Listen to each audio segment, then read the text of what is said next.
Bonjour les circadiens, j'espère que vous avez une belle énergie.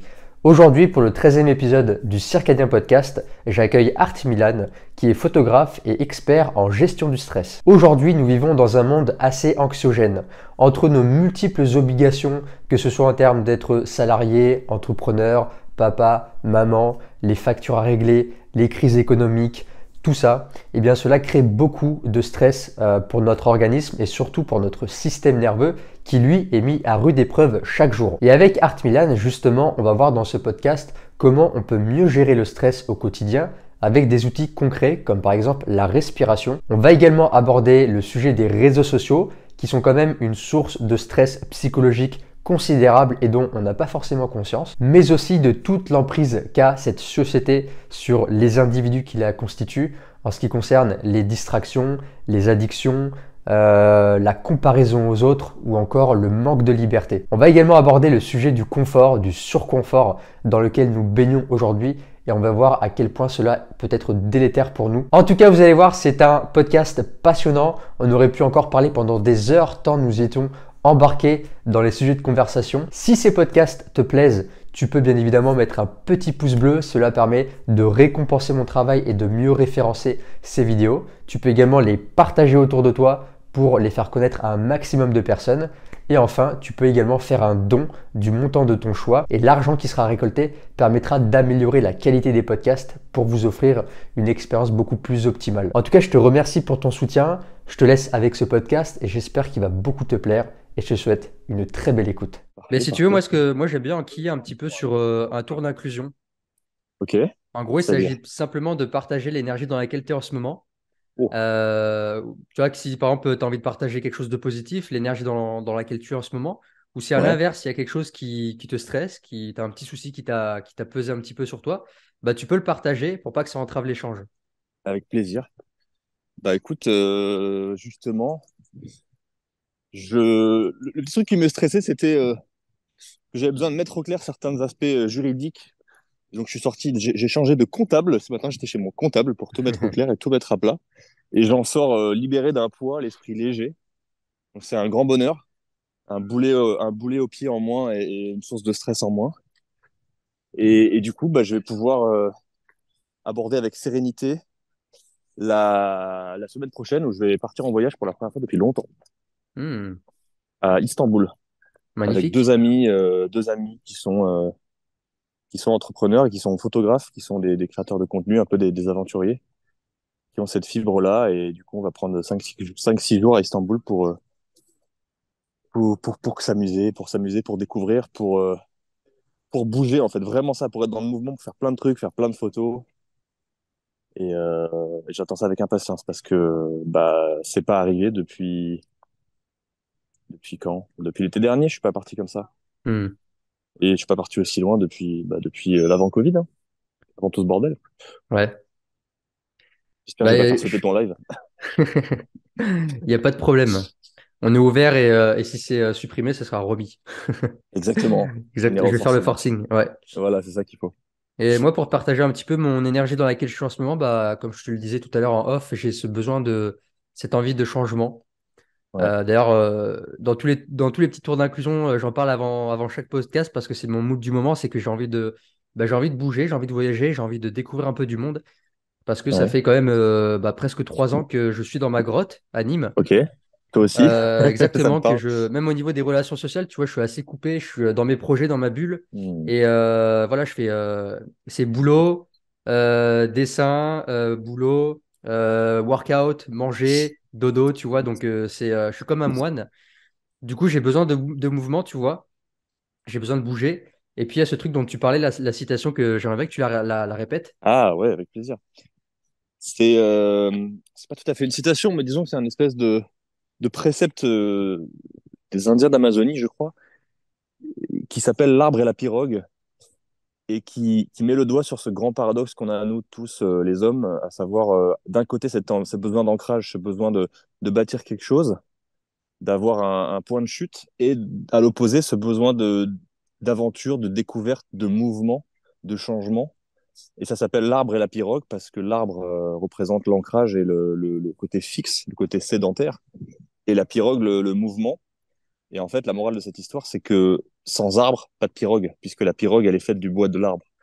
Et que du coup, ce qu'il faut en tirer, enfin, selon moi, c'est que pour être serein et pour voyager, le voyage soit vraiment constructif et qu'il apporte vraiment du positif, bah, je pense qu'il faut avoir déjà travaillé sur son ancrage, sur avoir bâti quelque chose. Et quand on voyage pendant longtemps et qu'on n'a rien bâti, qu'on n'a rien construit, qu'on n'a pas de point de chute, en fait, bah, c'est un peu trop de chaos. Il n'y a pas assez d'ordre. Hmm. Et quand on fonctionne trop dans le chaos, bah, il y a trop d'entropie. Je sais pas si ce terme Exactement. te parle. Il me parle. Donc tu vois ce que tu viens de faire là pendant 3 ans, finalement, tu viens de planter ton arbre, de Ouais, l'arroser, carrément, ouais. il a grandi, il a développé ses racines, et maintenant, tu peux peut-être tailler une petite pirogue dans son bois. Ouais. Tu vois, le seul truc qui m'empêche de vraiment d'être libre et qui n'est pas justement de chaos, c'est cet aspect financier, c'est-à-dire que je vis pas encore de mon activité, c'est bien trop Bien aléatoire. sûr. Donc du coup, là, pour l'instant, je dépends d'une autre source de revenus qui est un salaire. Ouais. Et du coup, tu vois, je suis tiré entre j'ai envie de bouger, j'ai envie de voyager, mais en même temps, comment je fais au niveau financier?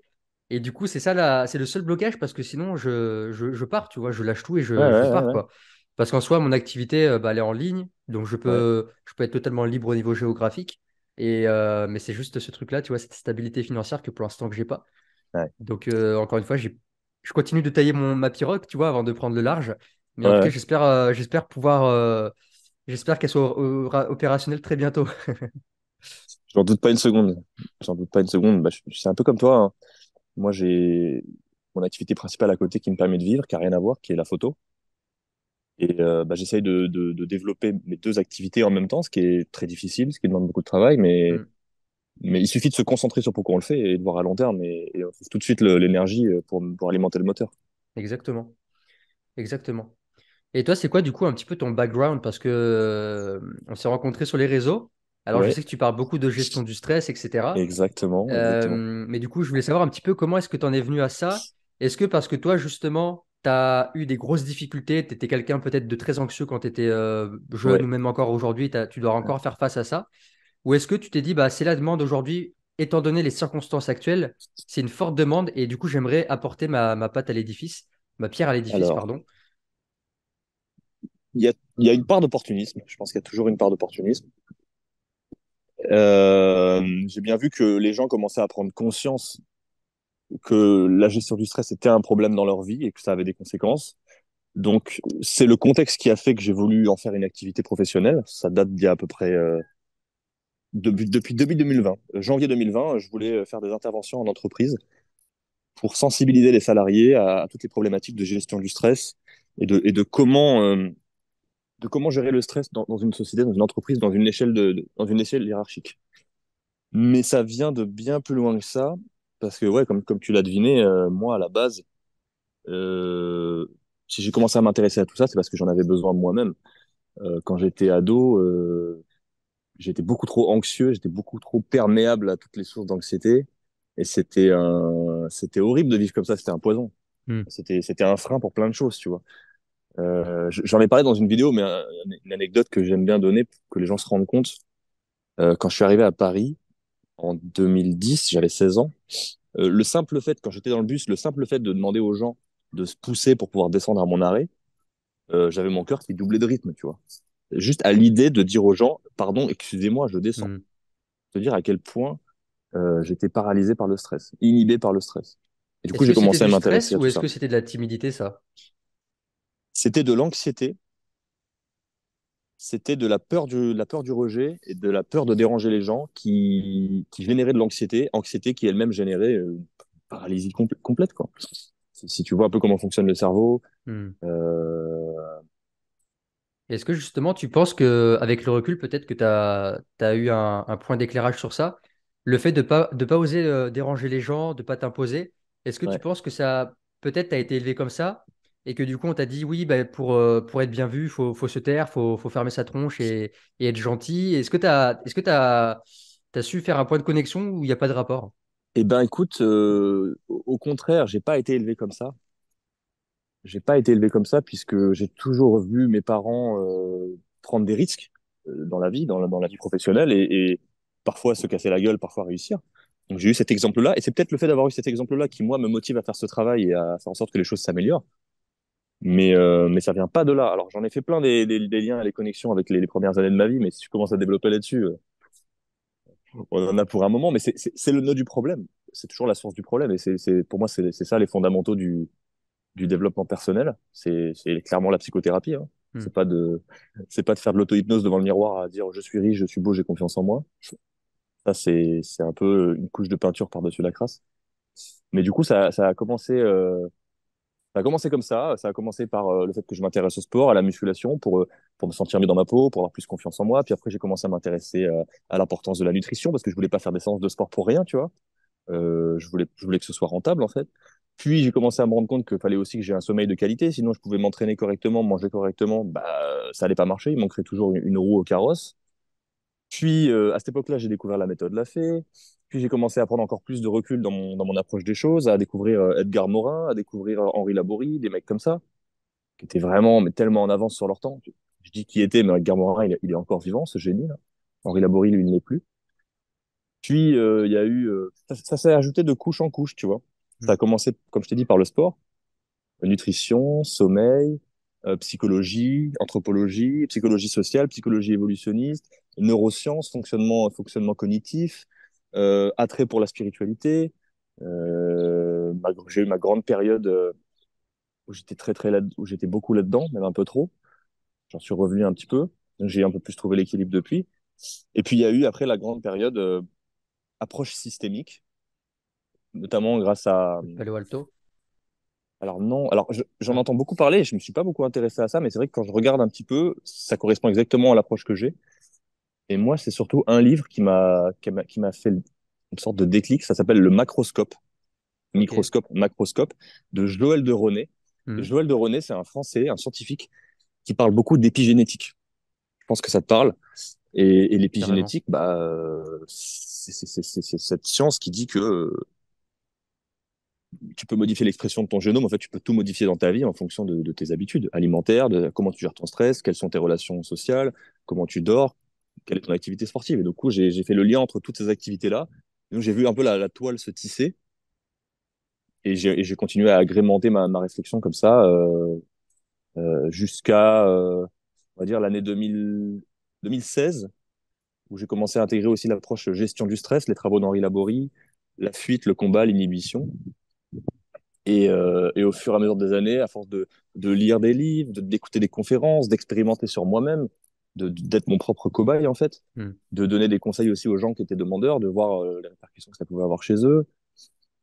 De fil en aiguille, j'ai affiné un peu ma réflexion, mon approche et ma compréhension des choses, tu vois. Jusqu'à en arriver aujourd'hui où je me dis que l'idée, c'est vraiment l'approche systémique. C'est de considérer tous les facteurs, de ne pas se focaliser sur l'un d'entre eux au détriment des autres, d'appliquer la loi de Pareto.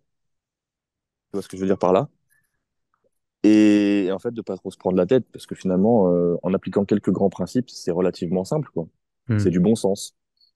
Est-ce que tu peux développer un peu l'approche systémique et peut-être donner quelques Ouais, exemples pour que les gens puissent bien comprendre? ouais, bien sûr. Bah, l'approche systémique, c'est cette théorie selon laquelle euh, tous les systèmes complexes, par exemple, tous les systèmes sont imbriqués les uns dans les autres.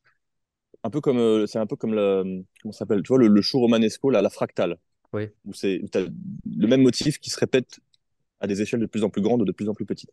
Bah, l'approche systémique, c'est de considérer l'humain comme un système qui, d'un côté, s'inscrit dans un système plus large, la famille ou le couple. C'est-à-dire le couple est un système plus large que l'humain. Le couple est un système qui s'inscrit dans un système plus large, la famille qui s'inscrit dans un système plus large, la tribu qui s'inscrit dans un système plus large, l'ethnie, la race humaine, ça peut être l'entreprise, la ville, le pays, tu vois.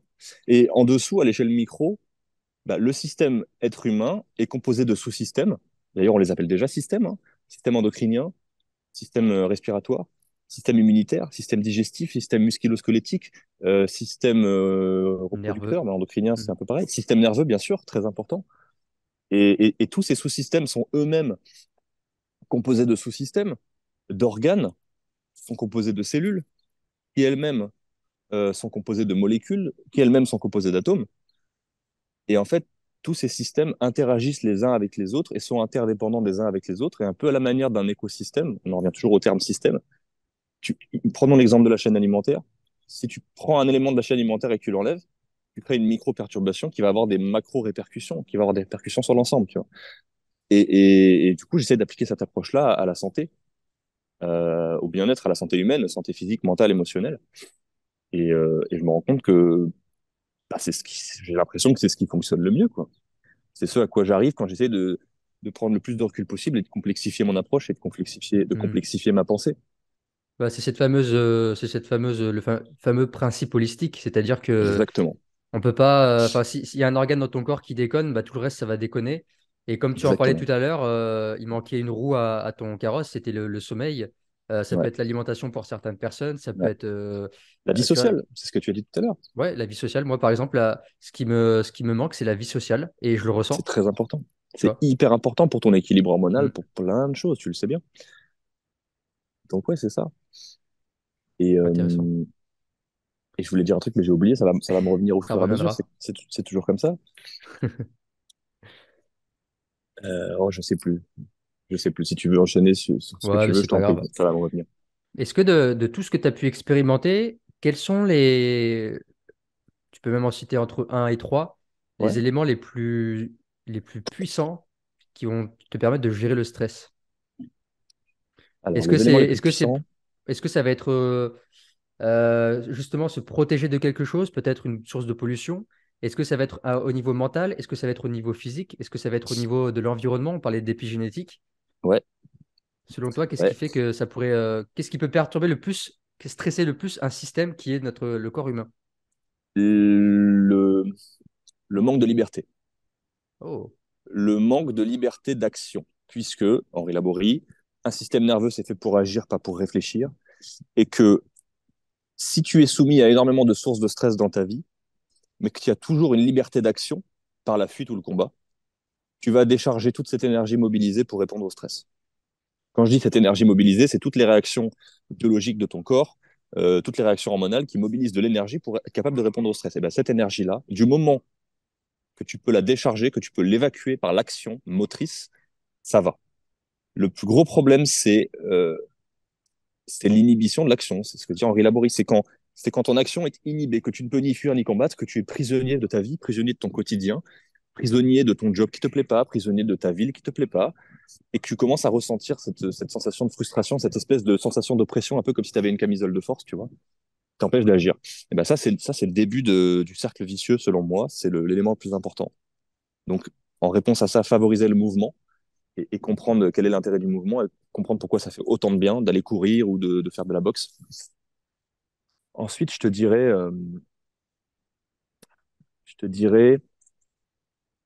les éléments les plus importants qui, moi, m'ont aidé. Euh,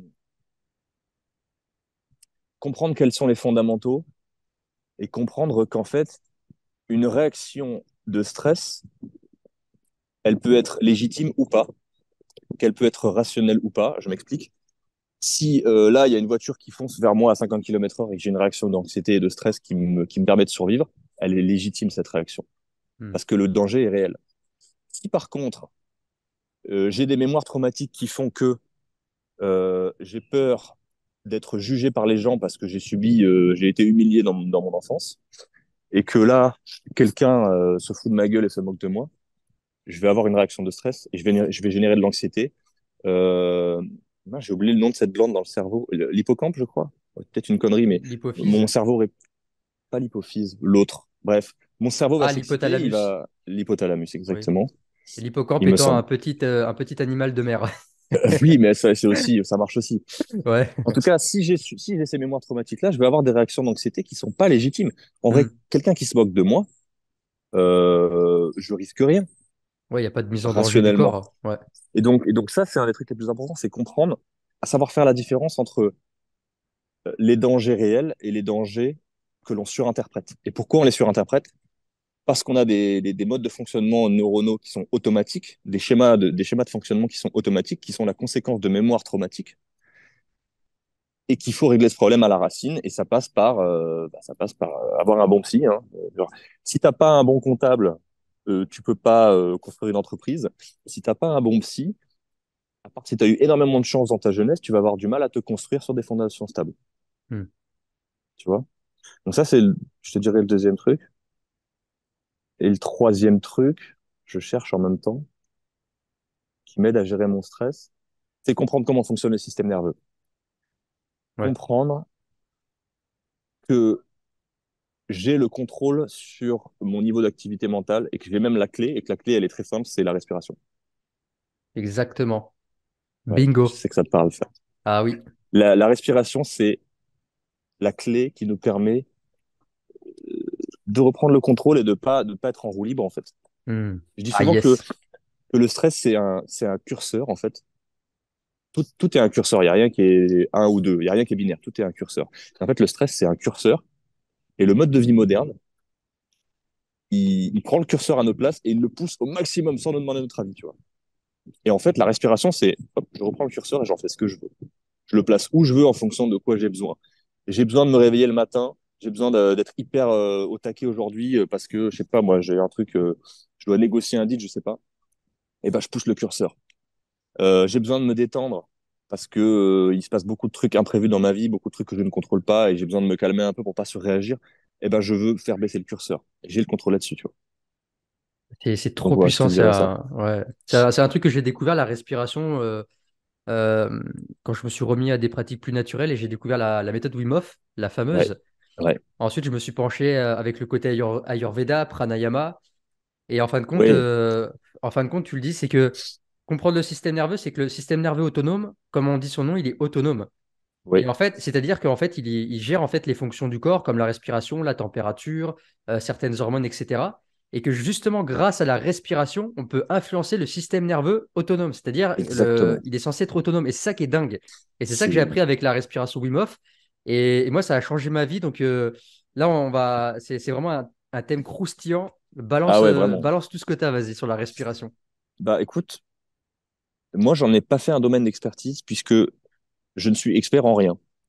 Je me considère pas comme expert, je me considère comme généraliste. Moi je prends ce qu'il y a de bon à prendre partout et je crée les connexions entre les différents aspects, les différents domaines et j'essaie de prendre un maximum de recul. Mais ce que je peux te dire sur la respiration, c'est que moi je m'en sers comme un outil pour me mettre dans des états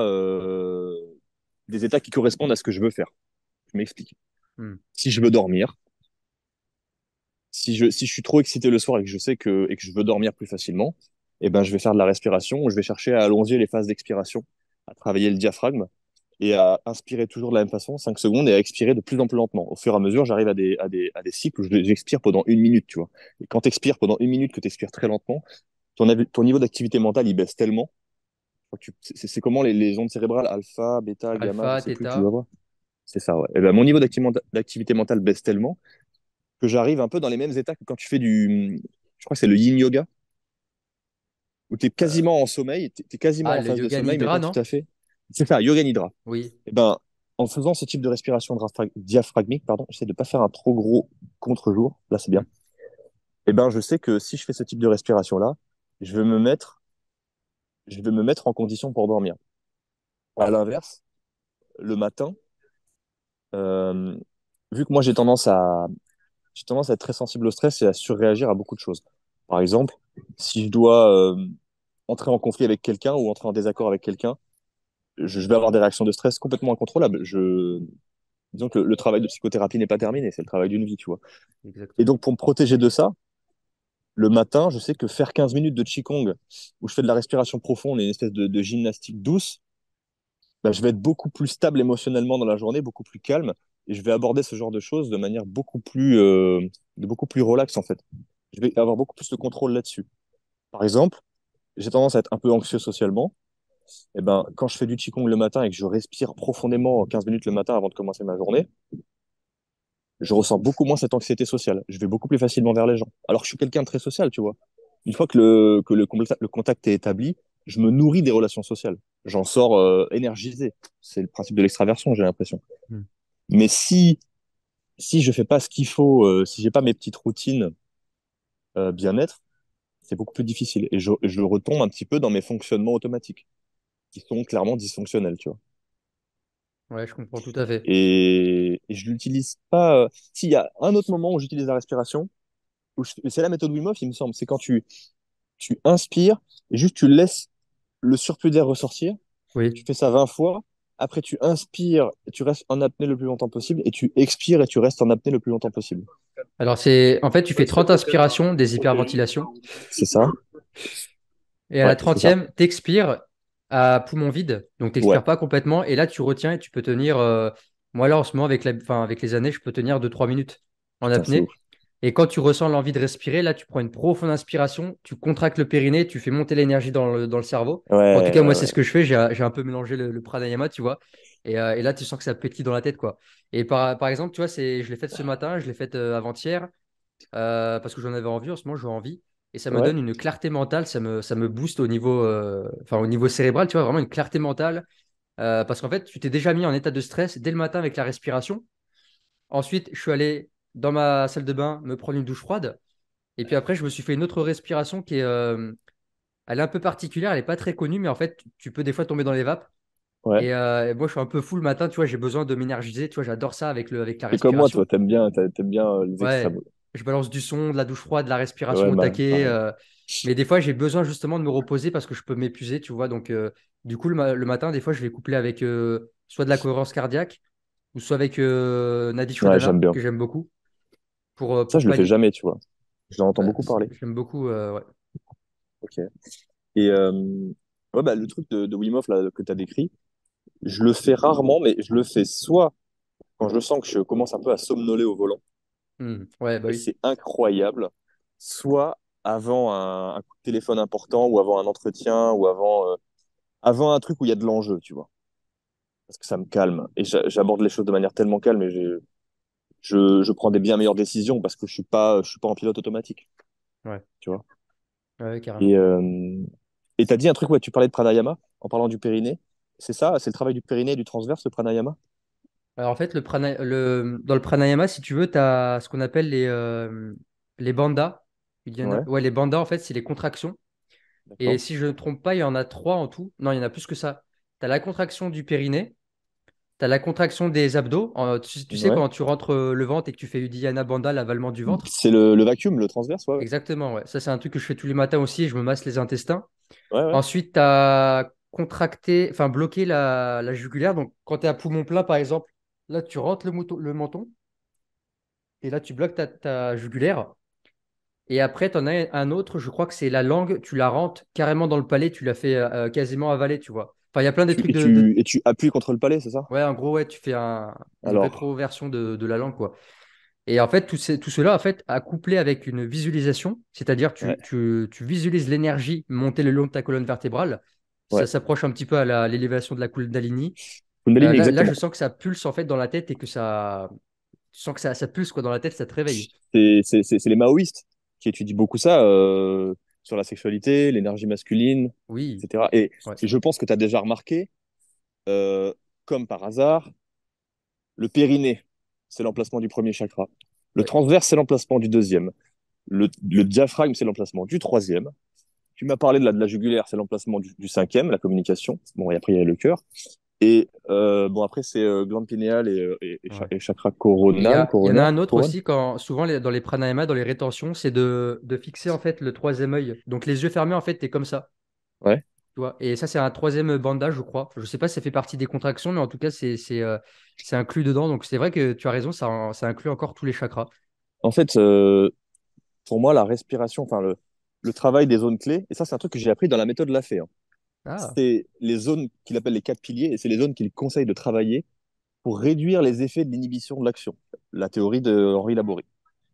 C'est travailler le périnée, le transverse, le diaphragme et la souplesse de la colonne vertébrale en faisant le pont.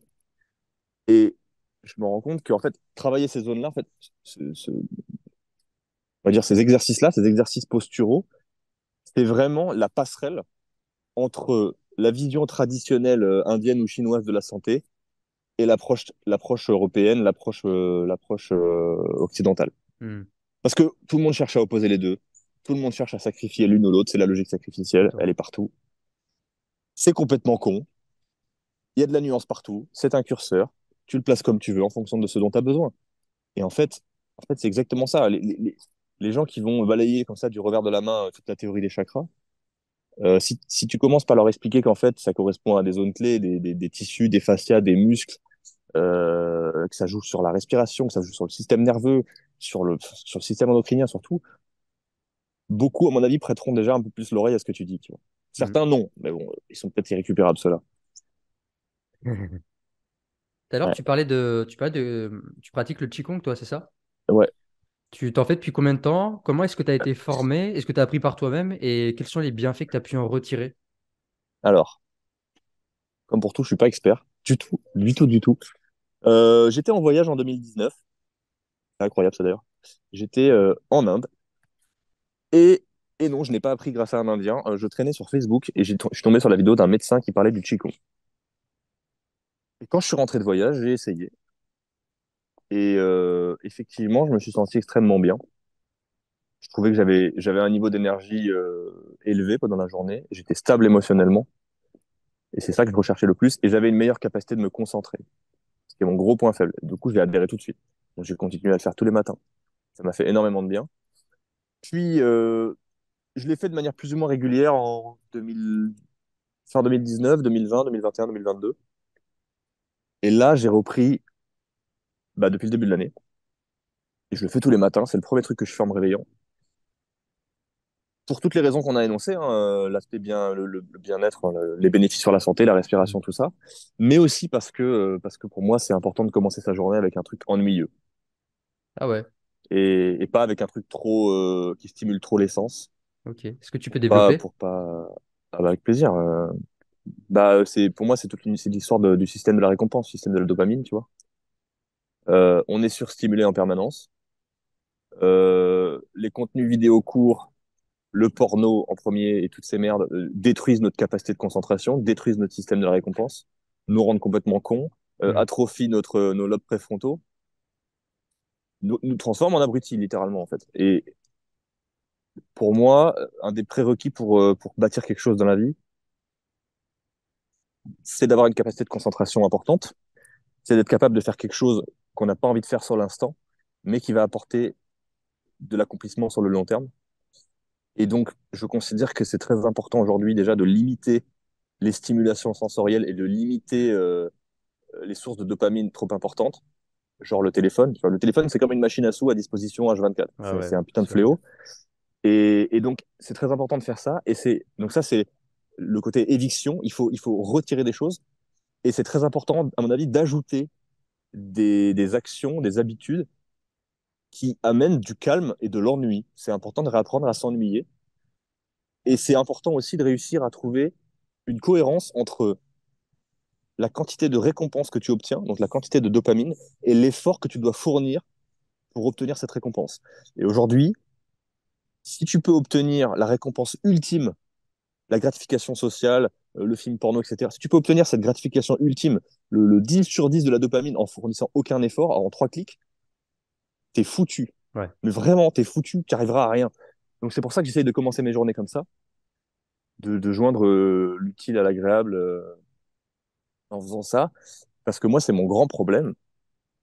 Euh, Ma pente naturelle, c'est le chaos, c'est pas l'ordre. Et comment dire, être créatif, avoir plein d'idées, sociabiliser, etc., c'est pas trop difficile pour moi. Par contre, quand il s'agit d'implémenter dans le réel les idées, de me concentrer 2 heures sur un truc, de passer à l'action concrète, ça me demande des efforts énormes. Et donc c'est pour ça que j'ai mis en place cette routine du matin parce que c'est ce que j'ai trouvé, c'est ce qui je trouve est le plus rentable en termes de temps investi. Hmm. Moi, je passe 15 minutes à faire ça. Ces 15 minutes, elles ont un impact énorme sur ma journée. Et en plus, en même temps, je travaille, enfin, quand je fais mon Qigong, je travaille beaucoup la respiration, la contraction du périnée, du diaphragme et du transverse en même temps. C'est un peu comme toi Ok. quand tu disais tout à l'heure, quand tu fais Ouais. Wim Hof, tu fais en même temps la respiration pranayama, bah moi c'est pareil. Parce qu'avant, je faisais les deux. Le soir, je faisais des exercices de périnée et de transverse. Mais comme j'essaie de développer 2 boîtes en même temps, bah, j'essaye d'optimiser, quoi. Je te comprends tout Et à ouais, fait, je pense qu'on est un peu pareil et beaucoup de ceux que j'ai invités, c'est que je crois qu'on en a parlé d'ailleurs en message, en vocal sur Instagram. C'est Ouais, on est passionné par plein de trucs.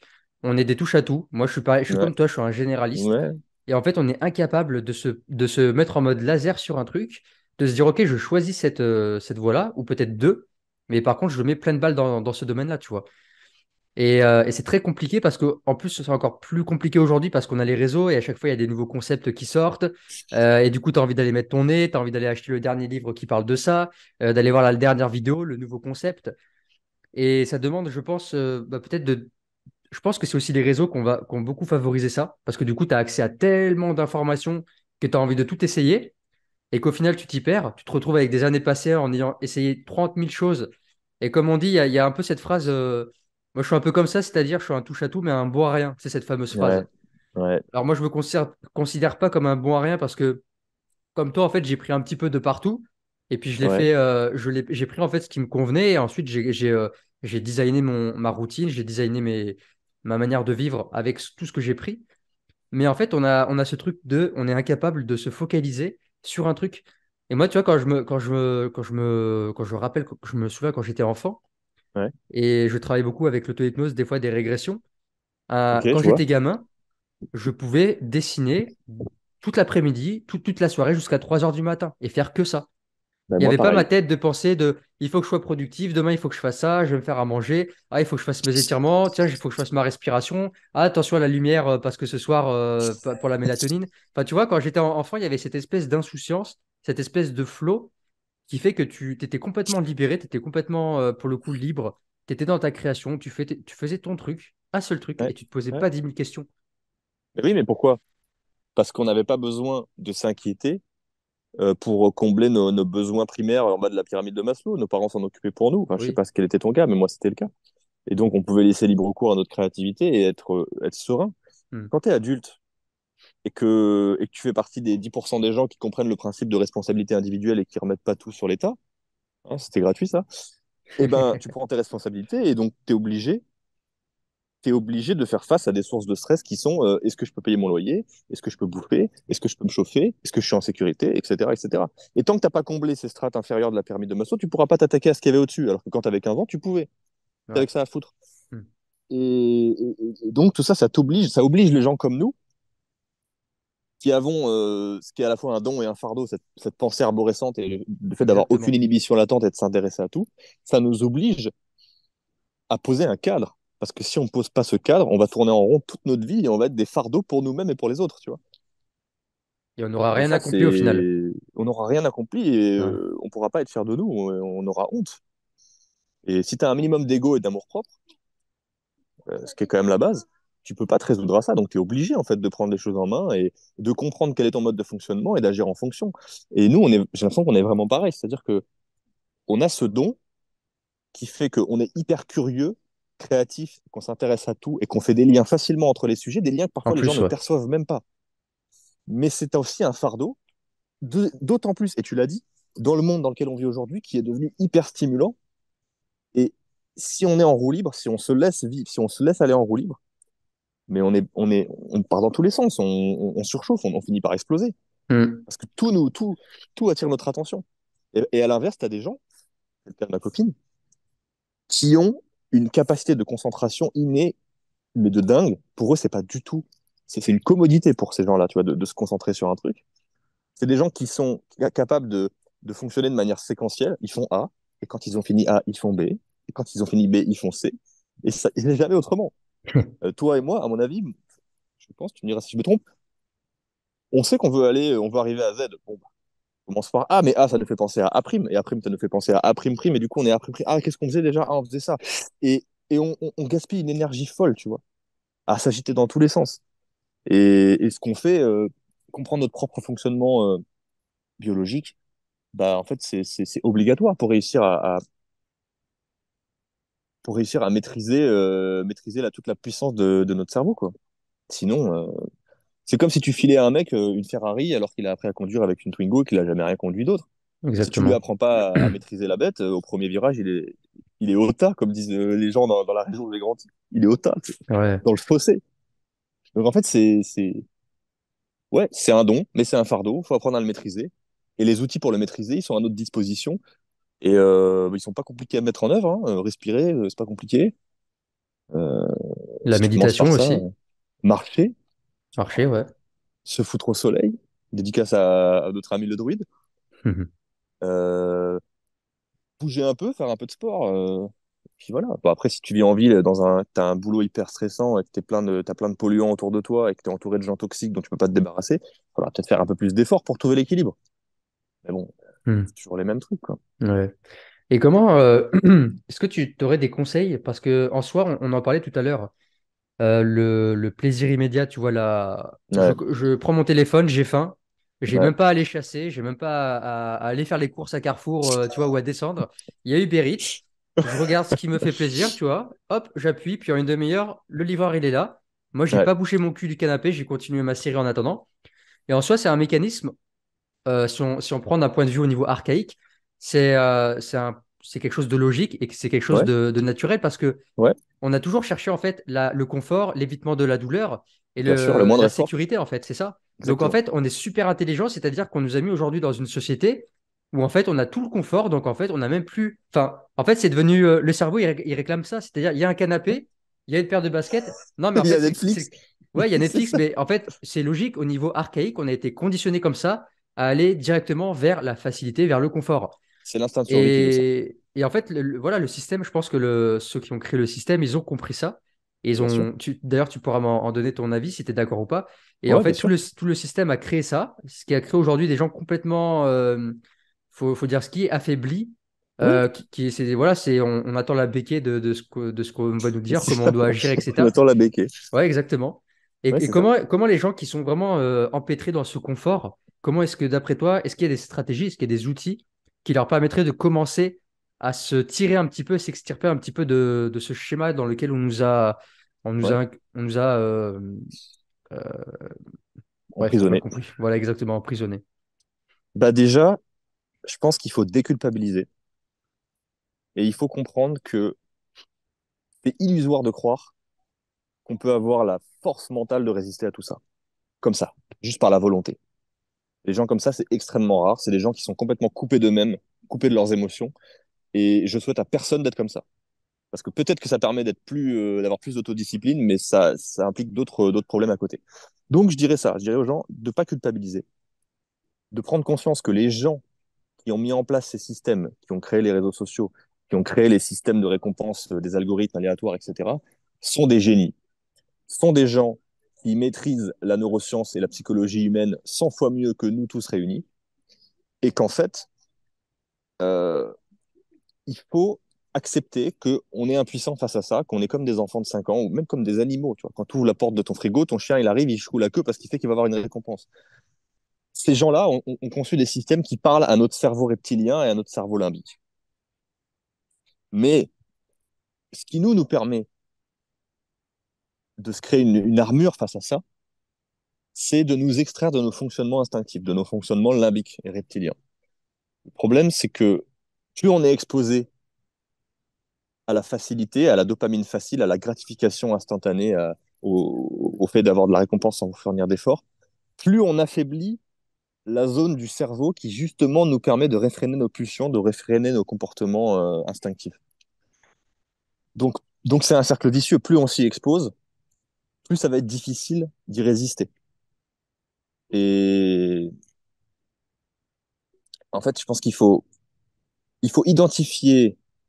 C'est difficile, tu vois, j'ai du mal à organiser. Ouais, mais c'est Faudrait que je très me pose dur, à hein, je te l'écrit ça. comprends, ouais. Ouais, je te comprends. Faudrait que je demande à ChatGPT de me fournir le plan et ensuite on pourra en parler de ça aussi. Et ensuite je pourrais développer. Mais je pense, première étape, identifier quelles sont toutes les sources de plaisir qui font qu'on se met à fonctionner en roue libre et qu'on perd le contrôle. Et ensuite, il faut les classer de la plus dangereuse à la moins dangereuse. Les plus dangereuses pour moi, c'est les sites porno et c'est les vidéos courtes sur TikTok et Instagram. C'est ce qui cause le plus de dégâts. Ensuite, il faut conscientiser quels sont les dégâts que ça cause. Et littéralement, ça atrophie le cortex préfrontal, ça atrophie la partie du cerveau qui nous différencie des mammifères. Tu vois. Genre, si tu veux redevenir un mammifère qui ne pense qu'à baiser et dormir et se nourrir, alors consomme du TikTok 10 heures par jour. Il y a des gens il y a des adolescents, c'est ce qu'ils font. Donc, je suis très Mais, inquiet pour eux. mais les recherches l'ont montré que le temps d'attention maintenant des jeunes, c'est de 8 secondes. C'est devenu aberrant. J'ai vu ça. C'est en train J'ai de vu ça. détruire le cerveau, mais c'est vraiment c'est très pervers. Littéralement. Mm. C'est super pervers, mais en tout cas, voilà, prendre conscience de quels sont les poisons les plus forts. Ensuite, bien conscientiser quels sont les impacts. Et ensuite,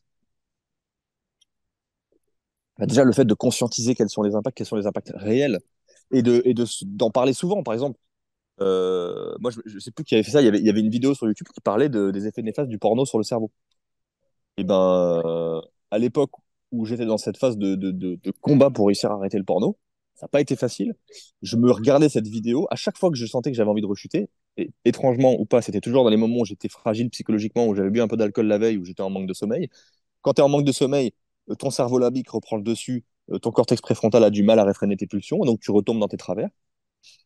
Et ben, le fait de revoir cette vidéo régulièrement pour reconscientiser tout ce que j'avais à perdre, en fait, ça me permettait de conserver suffisamment de volonté et de contrôle. Et ça me permettait aussi, et j'en viens au deuxième aspect, ça me permettait de me motiver à tenir des routines pour faire tout ce qui me permet à l'inverse de l'atrophie, qui permet de développer cette partie du cerveau.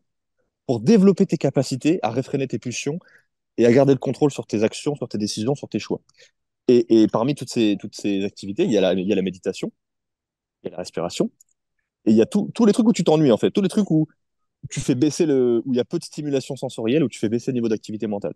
C'est pour ça que c'est le principe. C'est le principe de la prière.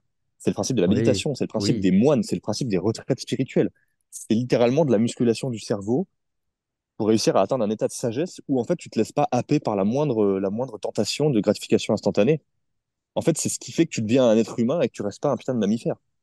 Et donc, pour revenir à ce que je disais, quand tu as bien conscience des risques auxquels tu t'exposes si tu cèdes, ça te motive à faire le petit effort, même si tu n'as pas envie, à faire ce qu'il faut pour que ce soit beaucoup plus facile de ne pas céder. Par exemple, je sais que si je regarde du porno là, je vais atrophier mon cortex préfrontal, je vais céder à mes pulsions, j'arriverai à plus à me concentrer sur rien et je vais rien bâtir.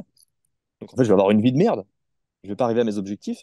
Mm. Et ben, le fait de savoir ça, ça me motive à me dire, ok, je vais continuer tous les matins à faire 15 minutes de respiration, à faire du Qigong, parce que ça me fait du bien et que ça me permet de faire l'effet inverse. Et si je le fais régulièrement, des semaines, des mois, des années, eh ben, ça deviendra facile de résister à la tentation. Tu vois? Parce que je serai moins drivé, je serai moins en pilote automatique et j'aurai littéralement musclé mon cerveau. Ouais. Et c'est ça que je conseille aux gens. C'est pas facile. C'est le plus C'est dur, pas c'est le facile. début, ouais. Parce qu'encore une fois, il y Le- a cette histoire de réseaux neuronaux qui ont été tellement creusés et sollicités, Exactement. sollicités, que dès que tu vas arrêter de le solliciter, ton cerveau, il va t'envoyer une dose en te disant, hop, hop, hop, hop, Ouais, d'habitude, là, c'est ça. tu es en train de faire ça. Donc là, c'est pas normal. Donc je vais te mettre une dose d'hormones pour te faire sentir en manque, dans le besoin. Et du coup, tu vas rechuter. Et c'est juste ce début où les gens, beaucoup de gens ont du mal à. Bah, tu vois, ils vont essayer une fois ou deux, ça va faire trop mal, ils vont échouer, ils vont dire, bah, ça marche pas, et puis on reste comme ça, quoi. Exactement. Mais tu vois, en fait, ce que tu décris là, c'est que les gens qui sont trop englués dans le cercle vicieux, l'impulsion nécessaire pour inverser ce cercle vicieux et le transformer en cercle vertueux, elle est très difficile elle est très difficile à impulser. En fait, ça demande beaucoup d'énergie, ça demande beaucoup de motivation, de discipline, ce que tu veux. Mais en fait, c'est pas si difficile parce que quand tu comprends que tout est lié, quand tu comprends que tu auras plus de facilité à résister à tes pulsions si tu as bien dormi, si tu as fait du sport et si tu as bien mangé, bah tu as des actions concrètes à mettre en place pour t'aider. Hmm. Et moi, le premier truc que je conseille aux gens, c'est de commencer simple, c'est de commencer par marcher. Un truc très simple, avec le côté ludique, tu vois, c'est dire, OK, bah, tu t'obliges à faire 10 000 pas par jour. Dès que tu as un coup de téléphone, tu marches. Dès que tu as l'occasion, tu marches. Alors là, tu vois, je suis venu en marchant jusqu'ici. Ça fait au moins 3 ou 4 000 pas. Ils vont s'ajouter à mon décompte. Et ça, c'est un bon début parce que c'est très facile. C'est peu contraignant. C'est pas douloureux. Et en plus, ça va permettre de commencer à inverser le cercle vicieux parce que si tu marches 10 000 pas par jour, tu te régules émotionnellement. Hmm. Tu as une bonne fatigue le soir, donc tu dors plus facilement. Tu as un meilleur sommeil. Comme tu as un meilleur sommeil, tu vas avoir moins de fringales, tu vas avoir moins de pulsions alimentaires et tu vas avoir beaucoup plus de facilité à maîtriser, à revoir tes habitudes alimentaires et à pas céder et manger de la merde. Et en plus, tu mets le pied dans l'étrier de reprendre une activité physique. Donc en fait, pour moi, c'est le meilleur moyen d'impulser le revirement et de rentrer dans le cercle vertueux, c'est la marche. C'est ce qui est le plus accessible, je pense, parce que Mm. tu penses peut-être à d'autres trucs, mais je crois que c'est ça le plus simple en fait. Ou Et souvent, peut-être les gens, prendre ils le veulent, soleil. les gens, avant même de se remettre à la marche, quoi, ils veulent se remettre en main, c'est tout de suite faire du sport, se mettre au régime et bouffer que de la salade. Et en fait, ça marche pas. parce que parce qu'on leur a vendu l'idéologie de no pain Euh, no gain, l'idéologie du Exactement. super-héros où ils pensent qu'ils doivent se faire du mal, ils doivent être tellement stricts avec eux-mêmes pour y arriver. Mais en fait, non. C'est une illusion, ça. Ça, c'est la conséquence de mémoire traumatique. C'est-à-dire, c'est pas normal de chercher à se faire mal. C'est pas normal de prendre du plaisir dans la douleur. C'est bien, encore une fois, c'est un curseur. C'est pas tout blanc, tout noir. C'est bien d'apprendre à encaisser l'inconfort, à encaisser l'effort, à considérer que l'effort fait partie du processus. C'est bien. Mm. Mais chercher la souffrance, chercher l'accomplissement dans la souffrance, c'est une impasse. Et les gens, c'est ça qui ils s'obstinent là-dessus. Aujourd'hui, les gens, ils veulent passer de rien à je me lève à 5 heures du matin, je fais des affirmations positives, je prends une douche glacée, je mange du foie de morue au petit déjeuner. Mais, et ils sont barjots. Et ça, c'est beaucoup trop strict. C'est impossible de tenir ça. Mais bien sûr. C'est comme, euh, c'est comme être face à une échelle et le premier barreau, il est à 2 mètres. T'imagines l'effort qu'il faut pour atteindre le premier barreau? Non, mais c'est barge. Mm. Mais ça, c'est les dérives du développement personnel à l'américaine, tu vois. Moi, je suis tombé dedans. Mais moi Et aussi. tu vois, aujourd'hui, quand je vois enfin, tu vois, la discipline que j'ai avec moi-même, la rigueur, Mm. comment je suis cadré, les gens, ils ne comprennent pas, ils se disent, je sais pas comment tu fais pour être discipliné. Mais en fait, ça fait 8 ans, les gars, Mais oui, que je peaufine, que j'essaie plein de trucs.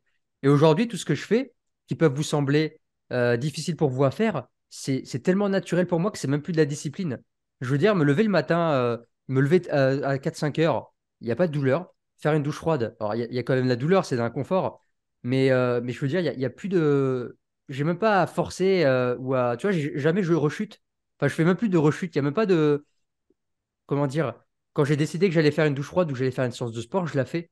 Mm. Jamais je me suis dit. J'ai jamais abandonné en fait. Je sais pas comment t'expliquer, mais ça fait partie tellement de ma vie. C'est-à-dire que c'est ça en fait mon plaisir. Mon plaisir, Ouais. c'est même pas de regarder Netflix, c'est même pas de. Et d'ailleurs, tu vois, quand je me pose mon cul devant un film, j'essaie de le faire au moins une fois par semaine pour me relaxer. Et bah, il y a des fois, en plein milieu du film, je coupe parce que je n'arrive pas à tenir debout. Je suis là en mode. En fait, c'est trop douloureux d'être là en train de regarder un film à rien faire, tu vois. Tu vois, je me suis conditionné un peu trop, un petit peu trop, j'avoue, à être trop T'as quel dans. âge? Quel âge tu as Comment? déjà? T'as J'ai quel âge 28 déjà? ans. Ah ouais, je pensais que t'avais un peu moins. On a le même âge quasiment en fait. Ah ouais, toi aussi? Je Je t'aurais viens donné d'avoir plus vieux. 29 là. Ok. J'ai eu 29 en février. Bah, de toute façon, tout le monde me donne 18-20 ans, hein, donc. T'as 28 ans, mec, j'hallucine, Ouais. je pensais pas du tout. Ouais, ouais, ouais. Ok, peut-être Et 95. 95, ouais. Et d'ailleurs, pour Ok, partager un petit peu tout ça, peut-être que, en fait, j'ai fait le lien. C'est-à-dire qu'à mes 18 ans, si tu veux, j'ai perdu mon père qui s'est suicidé. ouais. Et donc ça a été, si tu veux, ça a été le gros événement un peu déclencheur qui fait que je suis devenu la Mhm. personne que je suis. Et du coup, en fait, j'ai traversé une période de mal-être où je bouffais de la merde, je fumais de la cigarette, je buvais de l'alcool, je faisais la bringue, tout ça. Et puis après, j'ai commencé à me reprendre en main via le sport. Et en fait, comme tu le disais tout à l'heure, il n'y a pas besoin de mettre 10 000 routines en place. C'est-à-dire que j'ai commencé juste à me dire, je veux faire une séance de sport. Donc à l'époque, c'était un programme que je suivais en ligne à la télé, tu vois. Ouais. Insanity, c'était un truc de cardio. Ah, je vois très bien. Ouais. Et qu'est-ce qui s'est passé au bout de 4-5 jours? Automatiquement, j'ai commencé à mieux manger. Je me suis fait, après l'entraînement, je m'achetais Ah un, oui, un bol de fromage blanc avec de la banane, chose que je n'avais pas mangé peut-être jamais de ma vie. Ensuite, je me rappelle quand on a emménagé, ma mère elle a pris son appartement, on a emménagé. Je me suis dit, tu sais quoi, Dylan, maintenant tu vas te lever à 7 heures et comme ça tu vas prendre ton petit déjeuner et à 10 heures tu feras ta séance de sport. Et ça s'est ajouté petit à petit. Et tu c'est vois, ça. petit à petit. Et au final, quand tu regardes derrière, tu dis tout ce que j'ai fait, quand tu vois la construction que tu as, enfin tout ce que tu as construit dans ta vie et que les gens te disent, mais ça a l'air inatteignable, t'es un monstre, t'es un vrai moine, t'es un maître Shaolin de la discipline. Mais en fait, non, les gars, enfin, tu vois, c'est tellement ancré en moi que C'est juste que chaque jour, tu as posé une pierre à l'édifice et maintenant, exactement tu tous les as, le jours. château de Chambord et les gens, ils voient ton château de Chambord, ils disent waouh, comment t'as fait? Bah, chaque jour, j'ai posé une pierre. Exactement. Ouais. Et Euh, ça me fait penser un peu à De Vinci, je parle ça comme ça, j'ai appris un petit peu sur sa vie. De Vinci, tu ouais, vois, c'est un des plus grands peintres de toute sa vie. ouais, ouais. Le gars, il arrivait des fois, on lui demandait de faire une peinture, il arrivait, hop, il faisait un trait, il repartait. Une semaine après, il touchait plus à sa toile et puis il revenait. Et des fois, il mettait des années à peindre un truc. Enfin, tu vois C'est comment. barge. Et ben, c'est exactement le même principe avec nous. Ça sert à rien de vouloir finir la peinture trop vite. C'est prenez le temps de faire quelque chose, tu vois, proprement Prenez plaisir dans le process. et prendre plaisir, ouais. Alors Ne moi, je suis soyez en pas train de te dire ça, obsédé. mais moi-même, il y a des fois, je pars dans le mental. Tu Non, vois, mais je suis moi dans mes aussi, trucs et tout ça. Mais des fois, ça fait du bien de. Et en ce moment, je suis en train de plus en plus à me ramener vers ça, vers le dessin, vers l'art, à être dans j'ai l'état de vu. flow. Et ça me nourrit, tu vois. Et depuis que je fais ça, que je nourris mes passions d'enfant, et ben j'ai lâché un petit peu le mental, tu vois. Il arrête de ruminer. J'arrête de C'est ça. penser à 10 000 choses. Je commence à Mais ramener le cheval. À chaque fois, tu vois, le cheval qui veut dévier, tu le tires, tu fais hop, hop, hop, tu reviens là. Hop, hop, hop, tu reviens là. Et à force, c'est très intéressant, tu ça. commences, tu vois, à te calmer, à te poser, à retrouver ce calme. Ce que tu dis là, c'est exactement ce qui, pour moi, est de la méditation active. En fait, là, tu as dit, à force de, enfin, prendre du temps pour toi à te remettre à dessiner comme ce que tu faisais naturellement, ce vers quoi tu allais naturellement quand tu étais Oui. enfant, t'as moins le cerveau qui est en ébullition. Mais en fait, littéralement, ce qui se passe, c'est que ces activités-là, où tu es obligé d'être dans l'instant présent, concentré sur ce qui se passe là maintenant, ton niveau d'activité mentale baisse. Ton activité neuroélectrique, elle baisse. Ton système neurosympathique se calme. Ton système nerveux sympathique se calme. Tu vois ce que je veux dire? Système nerveux sympathique, parasympathique, tu connais tout ça. Quand tu es en train de dessiner, c'est comme si c'est une forme de méditation active. Moi, c'est la photo, c'est la Hmm. photographie. J'en ai fait une activité professionnelle, c'est celle qui me fait vivre aujourd'hui, mais c'est un de mes principaux moyens de régulation émotionnelle, de gestion du stress. Quand je suis dans un appart, dans une maison en train de faire des photos, je suis là, je suis présent, je suis en train de faire de la méditation active, je me calme nerveusement et du coup, ça me permet de reculer pour mieux sauter. Parce que j'imagine, hein, dis-moi si je me trompe, mais quand tu sors d'une session de dessin de, je sais pas, de 2 heures et que tu te remets à écrire une page ou écrire un article ou tourner une vidéo, je pense que tu es beaucoup plus frais mentalement, tu as beaucoup plus d'inspiration, tu es beaucoup plus concentré, tu as beaucoup plus de clarté d'esprit, c'est beaucoup plus facile, tu es beaucoup moins dans la lutte. Clairement. Et tu as dit, et ça marrant si tu as dit, c'est comme si tu prenais le cheval et tu le ramenais sur le droit chemin. Et ça me fait penser à ce qui est littéralement le principal exercice qu'est la méditation. C'est la méditation, c'est de la musculation du cerveau parce que tu dois penser à rien, tu dois fixer ta concentration sur ta respiration. Et dès que tu identifies, d'un coup, tu te surprends à être en train de penser à autre chose. Alors là, tu te dis, merde, mais qu'est-ce qui s'est passé? J'étais en train de te concentrer sur ma respiration et d'un coup, je pense à autre chose. Eh ben, la musculation du cerveau, c'est identifier que tu penses à autre chose et ramener ton attention, la rattraper comme ça et la Hmm. remettre sur la respiration. Et cet exercice-là, c'est littéralement une répétition comme dans une série de musculation. Ouais, comme là, ouais. Et Ouais. quand tu fais ça, tu muscles ton cortex préfrontal et tu augmentes ta capacité à résister à tes pulsions. Et c'est un peu ce que tu as décrit là, tu vois. Ouais. Et pour les gens expérimentés, les yogis expérimentés, c'est très facile de ramener leur attention. Pour moi, c'est encore difficile. Parce que comme je ne suis pas un exemple dans tout ce que je n'applique pas à 100% tous les préceptes, tous les conseils que je donne. C'est impossible. On n'est pas parfait, tu vois. J'en suis pas encore là. T'es- je pense que tu es beaucoup plus avancé que moi sur la partie autodiscipline, régularité, stabilité. Mais, Probablement. euh, mais on prend plaisir dans le processus, tu vois. Ouais. On s'améliore et c'est un kiff. Ouais. Et pour te partager un petit peu, tu sais, quand je t'ai raconté mon évolution, que j'ai implémenté chaque routine et qu'aujourd'hui je suis devenu ultra discipliné, Ouais, en fait, j'ai fait le lien par rapport au décès de mon père. ouais, J'ai fait une séance d'hypnose de détachement de traumatisme. Et en fait, pendant la séance d'hypnose, donc là, c'est très personnel ce que je vais dire, ouais, ouais, je c'est t'en prie. que j'ai perçu mon père pendant l'hypnose comme quelqu'un de lâche. Il y a le mot lâche qui est sorti du subconscient. Ouais, Alors que de mon conscient, jamais de ma vie, si tu me disais ce que ton père, ce qu'il a fait, c'est de la lâcheté, je dirais non. Tu vois, non, mais enfin, j'ai pas à juger ce qu'il a fait, il a fait ce qu'il a fait, et genre, en aucun cas, de mon conscient, je dis que c'est de la lâcheté. Cependant, en hypnose, j'ai perçu ça comme de la lâcheté, et du coup, j'ai compris que si j'étais autant rigide avec moi, autant discipliné, c'est parce que je voulais pas justement être lâche ou faire preuve de faiblesse, entre guillemets, par l'acte qu'il a fait, tu vois. ouais, bien sûr. Et du C'est coup, quand très j'en ai lié. parlé à l'hypnothérapeute, il a dit, bah, c'est tout à fait ça, ça colle exactement, tu vois. Ouais. Et voilà, en fait, je pense que des fois, comme tu dis, on peut peut-être tomber dans des traumatismes. Tu sais, ces espèces de blessures de rejet, d'abandon ou quoi. Et après, on va mettre un Humiliation, masque. bon, bien Voilà, on sûr, va bien mettre un sûr. masque et on va se dire, non, mais moi, je suis fort, moi, je suis discipliné, moi, je suis pas comme un tel ou un tel. Et on va montrer, en fait, une fausse partie de soi-même pour les autres et pour nous-mêmes aussi. Parce que je pense qu'on se leurre à soi-même. Alors que peut-être, moi, mon seul truc, c'est juste d'être posé devant un papier et de, Mhm. de dessiner, tu vois, juste d'être un Oui, oui. artiste et de pas chercher à vouloir accomplir des milliards de trucs. Parce que le développement personnel te l'a dit, tu vois, par toutes ces injonctions qu'on a pu prendre et par ces traumatismes que Exactement. l'on veut étouffer par des pratiques, quoi. Tu as dit le bon terme, injonction. Ce sont des injonctions hypnotiques qui te vissent des idées dans le subconscient qui ne sont pas les tiennes. Et, euh, et ce que tu dis sur ton père, c'est très intéressant parce que oui, pour moi, c'est la base de tout. C'est la base du développement personnel. C'est d'identifier nos mémoires traumatiques, les traumatismes qu'on a subis. Ça peut être de la violence physique, ça peut être du manque d'affection, ça peut être. En fait, c'est les 5 blessures. Bien que Hmm. je trouve que les bouquins de Lise Bourbeau sont un peu trop versés du côté mystique, il y a quand même des choses intéressantes. Abandon, rejet, humiliation, injustice, trahison. On est tous plus ou moins concernés par un de ceux-là. Et, et ça vient toujours de la relation aux parents, le père, la mère ou les deux. Et, et ce que je remarque beaucoup, surtout chez les entrepreneurs, qui sont quasiment tout le temps des gens qui n'arrivent pas à s'arrêter, qui ne sont jamais satisfaits d'eux-mêmes, qui sont hyper exigeants avec eux-mêmes et donc hyper exigeants avec les autres. Je suis comme ça, tu as l'air d'être comme ça. C'est parce qu'en Mais elle fait, coule pas. on nous a jamais dit qu'on était fiers de nous.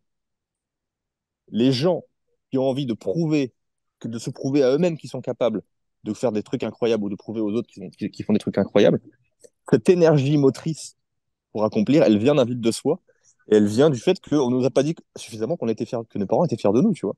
C'est con, mais ça, je suis sûr que ça résonne.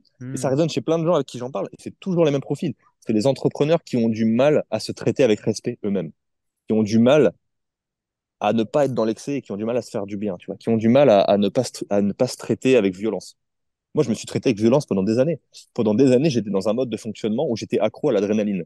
Je pratiquais la diète cétogène et le jeûne intermittent sans même me rendre compte que je mettais à l'épreuve mon système endocrinien, que je tirais un maximum sur les surrénales et que je fonctionnais sous adrénaline et sous cortisol toute la journée.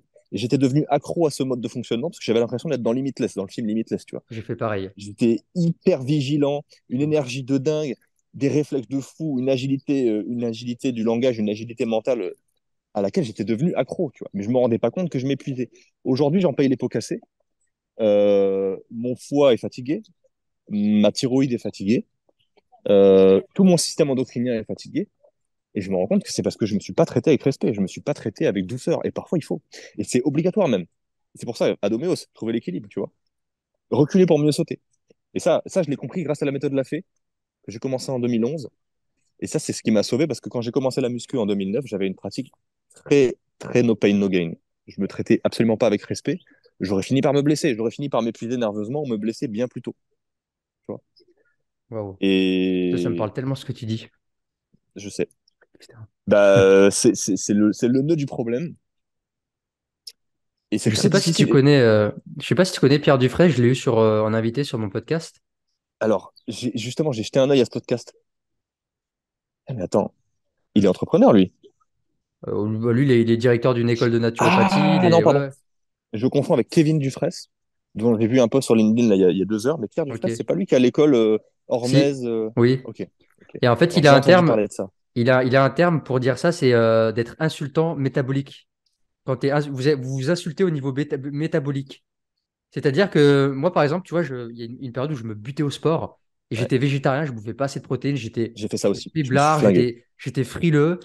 Comme toi, quand j'ai découvert le biohacking, le matin, c'était jeûne intermittent, respiration Wim Hof, douche froide, bulletproof coffee. Je m'envoyais un gros café qui me tapait les surrénales avec du gras, tu vois, le truc Waouh! pour vraiment que ça carbure au niveau cérébral. J'étais là en mode Ouais. lecture rapide et tout. Et je me suis cramé, je me suis vrillé. Et Moi aussi. aujourd'hui, j'en paye les pots cassés avec des problèmes des spasmes au niveau digestif, voilà, des petits problèmes de digestion. Hmm. Et parce qu'on ne s'est pas traité avec respect. Non. Parce que il y a ce putain, moi, c'est ça qui ça m'a beaucoup aidé, tu vois, dans mon cheminement, mais en même temps, ça m'a un peu destroy et c'est un petit peu un cadeau empoisonné, c'est le développement personnel où on te dit, ouais, il faut se lever à 5 heures du matin. Si à 7 heures du matin, Miracle Morning. t'as pas avancé sur ton business ou quoi, t'as un raté, C'est enfin, c'est faut barge. arrêter, quoi. Enfin, C'est c'est de la maltraitance. ouais. C'est du sadisme. Et tu vois, Mais même on toi tombe comme moi là-dedans. toi c'est Adoméos, trouver l'équilibre, moi c'est le circadien, c'est respecter ses cycles, etc. Ouais, On est faut trouver tellement son dans ce rythme. truc, tu vois, mais je pense qu'on est un peu tous comme ça. Tu regardes sur Instagram, tu as tout le monde aujourd'hui qui est je t'aide à améliorer ta confiance en toi, je t'aide à améliorer ton stress, je t'aide à retrouver l'équilibre et nanana. Mais en fait, eux-mêmes, moi y compris, on est à fond comme ça. Ouais, il faut que je sois productif, ouais, il faut que je sois nanana, il faut que je fasse mon sport, il Mhm. faut que j'ai fait mon yoga, il faut que j'ai fait ma respiration, il faut que j'ai Exactement. blablabla. Et en fin de compte, on n'incarne pas profondément ce qu'on dit, tu vois. Parce qu'on est Exactement. nous-mêmes aussi dans cette matrice de ce truc de tout le monde sur les réseaux, ils sont en train de développer leur truc, tout le monde est en train de vivre de son activité, des digital nomades parce que c'est la mode et tout ça. Donc on veut tous faire pareil et qu'en définitive, on s'écoute pas et en fait en fait on s'est perdu dans la masse, tu vois, et on essaie tous de montrer une image de soi à travers les réseaux. Et ça, Ouais, j'aimerais qu'on aborde un petit peu cet aspect avec les avec réseaux grand qui, plaisir. tu vois, on est tous en train on est sur nos téléphones et en fait, on oublie peut-être les relations sociales, et même moi, hein, parce que je manque de relations sociales ces dernières Mhm. années. Et en fin de compte, parce qu'on veut montrer une fausse image de nous-mêmes à travers les réseaux, qui n'est que illusoire et qui n'existe pas. Et je Ouais, pense qu'on se met un stress, mais pas possible, à notre système nerveux. On se met une exact. pression psychologique. Et en fin de compte, je te laisse enquiller sur ça pour te parler un petit peu des réseaux et du stress, tu vois, du stress psychologique par rapport à l'image de soi, à vouloir montrer qu'on n'est que parfait, qu'on n'est que beau, que tout ça, tu vois. Bah, moi, ça me concerne, hein, comme tout le monde, mais je pense même plus que la plupart des gens. Euh, Moi, j'étais paralysé avant à l'idée de ce que les gens pouvaient penser de moi. Pendant toute mon adolescence, j'étais obsédé à l'idée que les gens m'aiment. Je me souviens encore aujourd'hui, enfin, quand j'étais ado, je me souviens, je me faisais la réflexion, des fois, je me disais, putain, il y a personne qui ne m'aime pas. Et je trouvais ça génial comme idée, tu vois. Ça me rassurait. En fait, ça me rassurait parce que ça n'activait pas chez moi des mécanismes d'anxiété irrationnelle, clairement.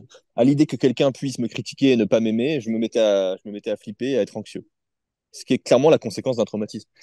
Et en fait, j'ai essayé d'utiliser les réseaux pour me forcer à travailler là-dessus. Il y a des choses que j'ai fait dans la vraie vie, par exemple, me forcer à me mettre dans des situations de ridicule, pour habituer mon cerveau à l'idée que c'est pas grave et qu'il avait surestimé les enjeux. Il y a une phrase que j'aime bien qui dit on a tendance à surestimer les enjeux des interactions sociales. Alors attends, le temps que ça monte au cerveau, est-ce que tu peux la répéter au ralenti? On a Les gens tendance. anxieux, Ouais. les gens anxieux ont tendance à surestimer les enjeux des interactions sociales. Oui, ok. On en fait des tonnes. On C'est se vrai. dit qu'il y a beaucoup d'enjeux. Alors qu'en fait, on s'en bat les couilles. Tu vois, là, voilà. Là, je suis au milieu d'un parc. Je suis au milieu d'un parc. Et genre, je peux me mettre à danser comme ça. Et les gens, ils me regardent. Je m'en bats les couilles. Les gens, ils me regardent. Et ils doivent se dire, c'est qui ce taré? Et dans 5 minutes, ils m'auront oublié, tu vois. Alors, la dame, là, elle rigole, tu vois. Elle se dit, mais qu'est-ce que c'est que ce taré? Et je m'en bats les couilles, tu vois. C'est vrai, vous vous êtes dit quoi? C'est très joli, cette petite. Ah, c'est vrai, bah merci, ça me fait plaisir. Tu vois, les gens s'en branlent. Et Magnifique, on j'adore. passe notre temps à surestimer les enjeux Exactement. des interactions sociales. Et ça nous paralyse. Et en fait, ça nous paralyse. Et ça fait qu'on se met tout un masque. On est tous dans le paraître, on n'est jamais dans l'être. Et, et tout le monde est emprisonné là-dedans. Et moi, mon mantra, j'ai envie de te dire, c'est qu'on peut tout à fait faire des choses sérieuses sans se prendre au sérieux. Et donc, j'essaie de cultiver ça. Et même si j'ai beaucoup d'ego et beaucoup d'orgueil, et que je m'aime beaucoup, que j'aime m'écouter parler, etc., peu importe ce qu'on en pense, je m'en bats les couilles. D'un autre côté, j'essaye de cultiver l'authenticité et de montrer que je m'en bats les couilles, de me confronter à ça, de faire exprès des trucs ridicules ou des trucs qui vont énerver les gens, des trucs qui vont faire qu'il y a des gens qui vont me détester, pour m'habituer, pour habituer mon cerveau et lui dire, écoute, pour habituer le petit enfant à l'intérieur de moi et lui dire, tu vois, c'est pas grave en fait, t'en bats les couilles. En fait, tu peux faire ce que tu veux, comme tu l'entends. Les gens, c'est ta vie en fait. Et les gens, tu vas rien changer à leur vie. Et Hmm. même, c'est encore mieux parce que plus tu es authentique, plus tu es toi-même, Ouais. plus tu vas attirer des gens qui t'aiment pour ce que tu es. Alors que quand tu cherches à plaire à tout le monde, à te donner une image de mec parfait ou de meuf parfaite, personne ne te déteste, mais personne ne t'adore parce que personne ne sait qui tu es vraiment. Tu es neutre, donc tu ne marques pas les esprits d'un point de vue marketing. C'est pas terrible. Hmm. T'as ça aussi, tu vois. Alors qu'en fait, quand tu décides d'être toi-même, si de base tu as une personnalité clivante, comme c'est mon cas, comme c'est peut-être ton cas aussi, eh ben, il y a forcément des gens qui vont te détester, des gens qui vont t'adorer, mais du coup, tu vas nouer des relations sociales beaucoup plus saines, beaucoup plus profondes, beaucoup plus authentiques, ce qui est Oui. indispensable à ton bien-être, à ton équilibre psychique, émotionnel et physique, en fait. C'est un des piliers. Et tu vas en être que plus heureux. Hmm. Et tu vois, moi, les meilleurs trucs qui ont pu m'arriver, je vais te donner un exemple dans la vraie vie, un exemple sur les réseaux. Un exemple dans la vraie vie, c'était en septembre 2019. J'ai une mémoire des dates, je sais pas pourquoi, ça a toujours été comme ça. C'est incroyable, hein. J'étais à un spectacle de théâtre de rue. Tu vois, spectacle de théâtre de rue, il y avait 200 personnes et il y avait mon ex-belle famille et j'étais avec une fille que je voyais à l'époque. Et sur scène, c'était une artiste de rue qui faisait une pièce de théâtre et elle jouait une jeune fille qui racontait toute sa vie et tous les copains qu'elle avait eus, genre à 8 ans, puis à 12 ans, puis à 16 ans, puis à 20 ans.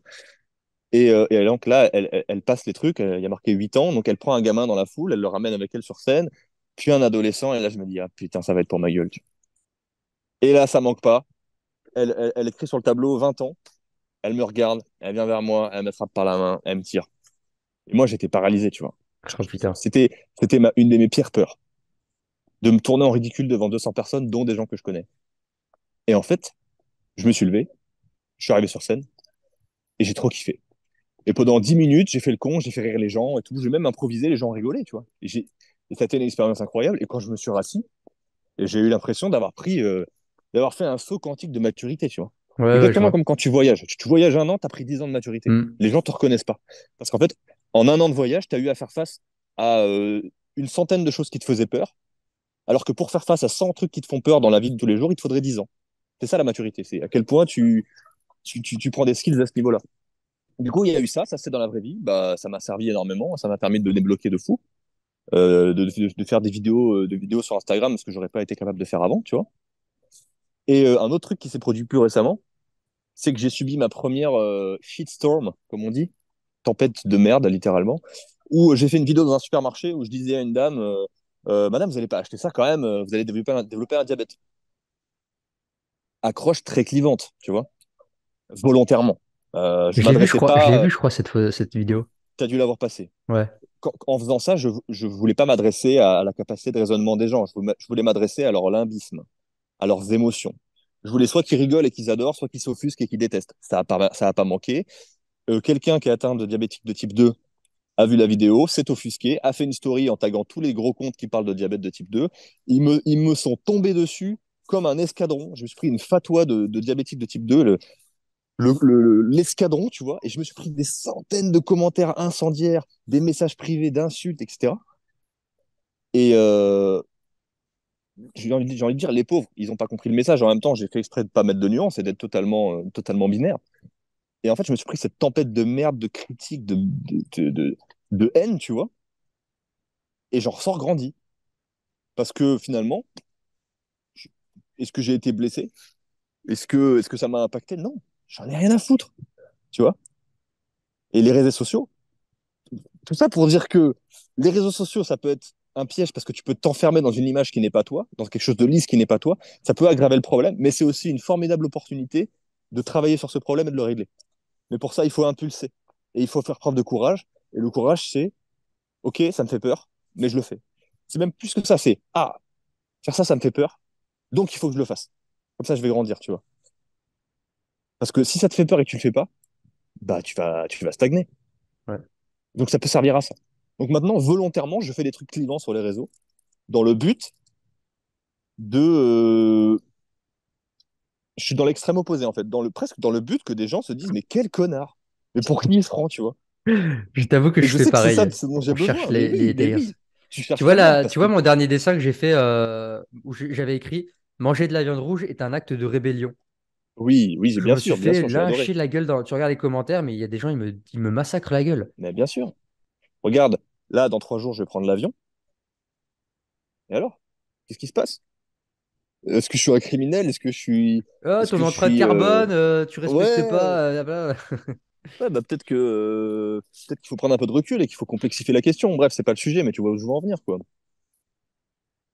Mais j'ai bien vu que tu utilisais les réseaux sociaux d'un peu de la même façon et je trouve ça très bien parce que c'est un accélérateur de maturité. Ouais, En fait, quand tu te prends des insultes et que les gens sont agressifs avec toi et qu'en fait, bah, ils te détestent parce qu'ils te connaissent pas, en fait. Ils n'ont pas pris le temps de te connaître. Et que tu te rends compte qu'en fait, il n'y a pas d'enjeu et que tu avais surestimé les enjeux, tu te libères d'un poids, mec. C'est énorme. Et ça me fait penser à un de mes meilleurs amis. Je lui enverrai la vidéo, il sera content de la dédicace. Il s'appelle Roman. On se connaît depuis le lycée. Et lui, il a beaucoup d'avance. Il a beaucoup d'avance là-dessus par rapport à moi. Et il m'a dit un jour, c'était en 2017, on était en vacances ensemble et j'avais encore beaucoup, beaucoup de mal. Il m'a dit, tu sais, les gens qui sont le plus jugés, c'est ceux qui vivent le plus leur vie. Et il m'a dit ça après avoir tapé une série de pompes par terre devant tout le monde à l'arrêt de bus. Moi, j'étais tétanisé. Je me disais, putain, mais qu'est-ce qu'il fait? Mais les gens, ils nous regardent et tout. Et cette phrase, elle m'a marqué parce que c'est tellement vrai. génial. Les gens Ouais. qui sont le plus jugés sont ceux qui vivent le plus leur vie. Toi comme moi, on inspire à vivre notre vie à fond. Ça implique de passer par le jugement. Et on s'en bat les couilles. Et les réseaux sociaux, ça peut même nous servir à ça. Mhm. Mais Ouais, ça mais demande des du fois, courage. mais des fois, aller chercher volontairement les haters, tu vois, dès que je fais un post sur le véganisme ou la viande, je sais que je vais m'en prendre plein la gueule. Et Ouais, je le fais ouais, d'un mais bon. côté, je le fais à côté pour chercher un petit peu, tu vois, pour lire les commentaires et de dire, OK, Dylan, qu'est-ce que ça te fait quand cette personne elle te dit que ouais, tu Ah connais rien, ouais, t'es naze, tu vois. Ça vient génial. titiller, tu vois. Ouais, mais c'est le meilleur moyen de grandir et tu fais preuve de courage. Ouais. Et même aussi de te remettre en question parce que des fois, ils peuvent dire des choses intelligentes. Toi, des fois, de Exactement. te poser la question quand ils disent, OK, quand tu maîtrises pas ton sujet, parce qu'eux, ils vont apporter un pavé d'arguments. Des fois, tu peux te remettre en question, dire, OK, en quoi est-ce que je maîtrise pas ce sujet? Quelle information, moi, je pourrais aller Ouais, piocher, du coup, tu vois? Et du coup, dans tous les cas, les haters, c'est que du bonus parce que soit t'apprennes d'eux, soit tu peux apprendre, te remettre en question, soit ça va te renforcer au niveau mental et ouais. apprendre à mieux t'aimer, à développer à vraiment affirmer tes valeurs. Et dans tous les cas, t'es bénéf. Ouais. Et en C'est fait, c'est que un du peu. bénéf. Ouais, après, C'est ça qui est fou. encore une fois, c'est une question de perception. C'est est-ce qu'il y a quelqu'un qui t'a insulté, tu vas arrêter ce que tu fais parce que tu t'oses pas, ou est-ce que tu vas justement utiliser ça et faire preuve de résilience, d'antifragilité? Exactement. Moi, j'adore ce terme D'antifragilité. C'est d'antifragilité, ça. tu vois. C'est ça. C'est exactement ça.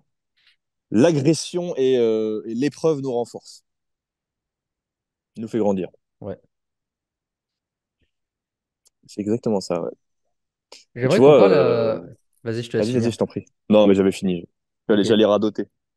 J'allais J'aimerais qu'on paraphraser. rebondisse sur quelque chose que tu as dit en tout début de podcast qui m'a beaucoup parlé, c'est sur cette notion de liberté. Quand tu disais que les Ouais, gens, au final, qu'est-ce qui pouvait leur causer le plus d'anxiété, c'était bah, le manque de liberté ou le manque d'agir, en fait, le manque ouais. d'action. Et ça me fait penser aussi à moi aussi qui est dans cette recherche, tu vois, j'en parlais au début de bah, j'ai pas l'argent pour voyager, j'ai pas de stabilité financière pour mon entreprise, donc je peux pas. Du coup, je suis encore bloqué dans cette ville, dans ce travail, que je suis obligé d'aller tous les jours, enfin, quasiment tous les jours. Et du coup, j'ai cette frustration parce que moi, je suis quelqu'un, mon truc numéro un, c'est de la liberté, tu vois. J'ai envie Moi de faire, aussi. enfin, je crois que c'est un peu tout le monde, tu vois, de vouloir faire ce que tu veux quand tu veux. Enfin, on n'est pas fait, on n'est pas né sur cette putain de terre pour aller bosser, pour payer un putain de loyer et faire ça tous les jours. Et au fond, ça nous plaît pas, tu vois. Et C'est- j'aimerais qu'on aborde un petit peu le sujet de la matrice. Ouais, ouais, bien sûr. Et pour rebondir sur ce que tu disais, dans le sens où on est vraiment libre en fait quand on accepte le jugement de tout le monde. Enfin, je sais plus c'était quoi la phrase. Oh, Tu vois, ce truc de aujourd'hui, si tu as envie de vivre tes rêves, si tu as envie d'être entrepreneur, si tu as envie de voyager, peu importe, on va te dire, ouais, mais tu rêves, mais c'est pas comme ça que la vie elle marche. Et comment tu vas faire? Et il faut l'argent, et il faut ceci, et il faut cela. Et, Et du coup, en fait, c'est un peu comme en fait, on nous prend pour des fous dès qu'on a envie de sortir de cette société, de ce que la ouais. société nous a imposé. Et c'est comme un petit peu pour un lion, tu sais, qui est dans une cage. Et le lion, en fait, il n'est pas fait pour être dans une cage, il devient taré. Donc, du coup, on va lui donner des médicaments, on va lui faire voir un psy pour qu'il accepte comment dire, Son conditionnement. son Son conditionnement. conditionnement, sa vie. Mais Ouais, par contre, on va le prendre pour un fou dès qu'on veut qu'il sorte de la cage, tu vois, qu'il aille se libérer, ouais. qu'il aille courir dans la cage. Mais, Et on est exactement dans cette situation-là, dans cette exactement. matrice, tu vois. En fait, on est victime d'un conditionnement et toutes les victimes. Ah merde, j'ai viré les notifs et j'ai perdu l'écran. Ah, c'est bon. Euh, En fait, on est victime d'un conditionnement. Pour moi, on est victime d'un conditionnement depuis l'enfance où on nous met dans la tête des idées qui permettent de maintenir le statu quo, en fait, de maintenir l'équilibre de la société. Je veux dire, si demain, tout le monde prenait conscience, si demain, tout le monde faisait preuve de courage et prenait conscience qu'en fait, on peut faire à peu près ce qu'on veut, qu'il n'y a pas vraiment de limite, malheureusement, je pense que la conséquence, ce serait le chaos. Oui. Et le chaos, il n'est pas souhaitable. Il est peut-être pas souhaitable à l'échelle de l'espèce humaine. Et pour ça, pour comprendre ça, pour être confortable avec cette idée que l'égalité n'existe pas, il faut lire les travaux d'Henri Laborie, qui nous explique que tous les groupes humains, enfin, tous les groupes de mammifères, d'animaux, d'humains, s'organisent selon une échelle de dominance hiérarchique. Et qu'en fait, c'est peut-être amoral, c'est peut-être inégalitaire, mais c'est la stratégie que la nature a adoptée pour que les systèmes complexes, l'espèce humaine, soit la plus stable possible, pour que les choses se passent de la meilleure manière possible. C'est la nature qui veut ça. Et en fait, aujourd'hui, le monde s'organise de cette façon, en échelle de dominance hiérarchique, et les gens qui dominent cette échelle de dominance, les gens qui sont en haut de cette échelle, ils feront tout ce qui est en leur pouvoir pour maintenir le statu quo, pour maintenir les choses dans l'état dans lequel elles fonctionnent depuis toujours. Et ils ont tous les outils pour ça. Ils ont les trois pouvoirs qu'on nous a appris en éducation civique, et ils ont les deux autres pouvoirs qui sont les vrais pouvoirs, le pouvoir médiatique et le pouvoir financier.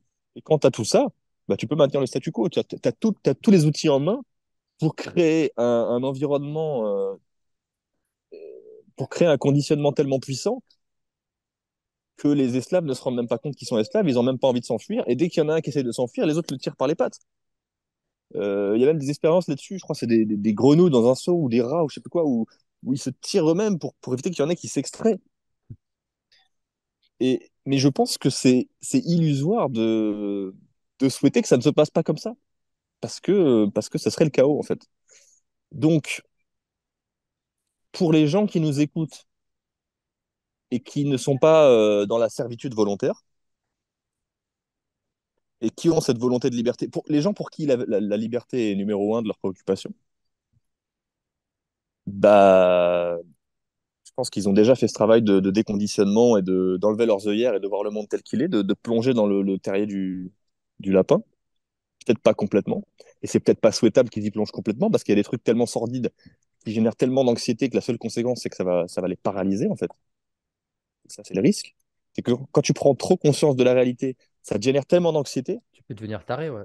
que tu te figes. Et en fait, parfois, ton cerveau, pour te protéger de la mort, parce que son principal rôle, c'est de te faire survivre, il va te rendre fou, parce que c'est mieux d'être fou que d'être mort. Tu vois, par mécanisme d'autoprotection, tellement la réalité, elle peut être sordide, tu vas développer de la folie pour te Hmm. protéger. Et donc, il faut trouver l'équilibre entre faire l'autruche, comme la plupart des gens, qui te ramènent toujours à ta médiocrité, qui te disent, mais non, t'es fou, mais non, c'est pas possible, mais non, on a toujours fait comme ça. Tu sais, c'est les mêmes qui te disent, faut bien mourir de quelque chose, c'est pas à mon âge que je vais changer.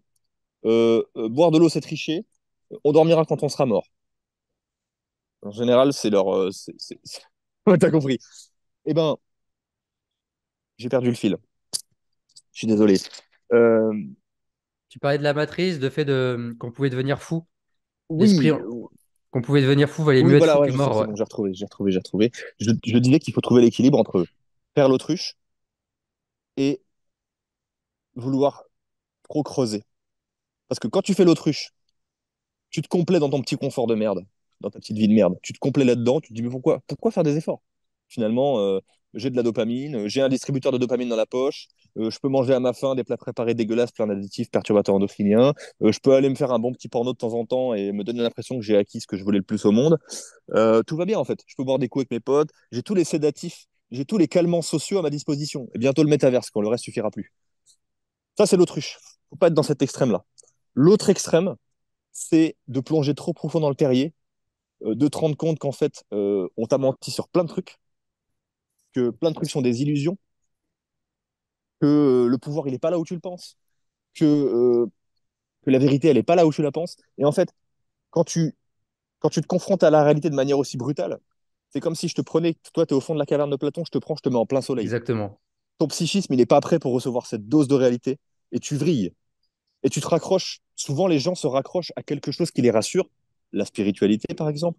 Moi, c'est l'erreur que j'ai faite.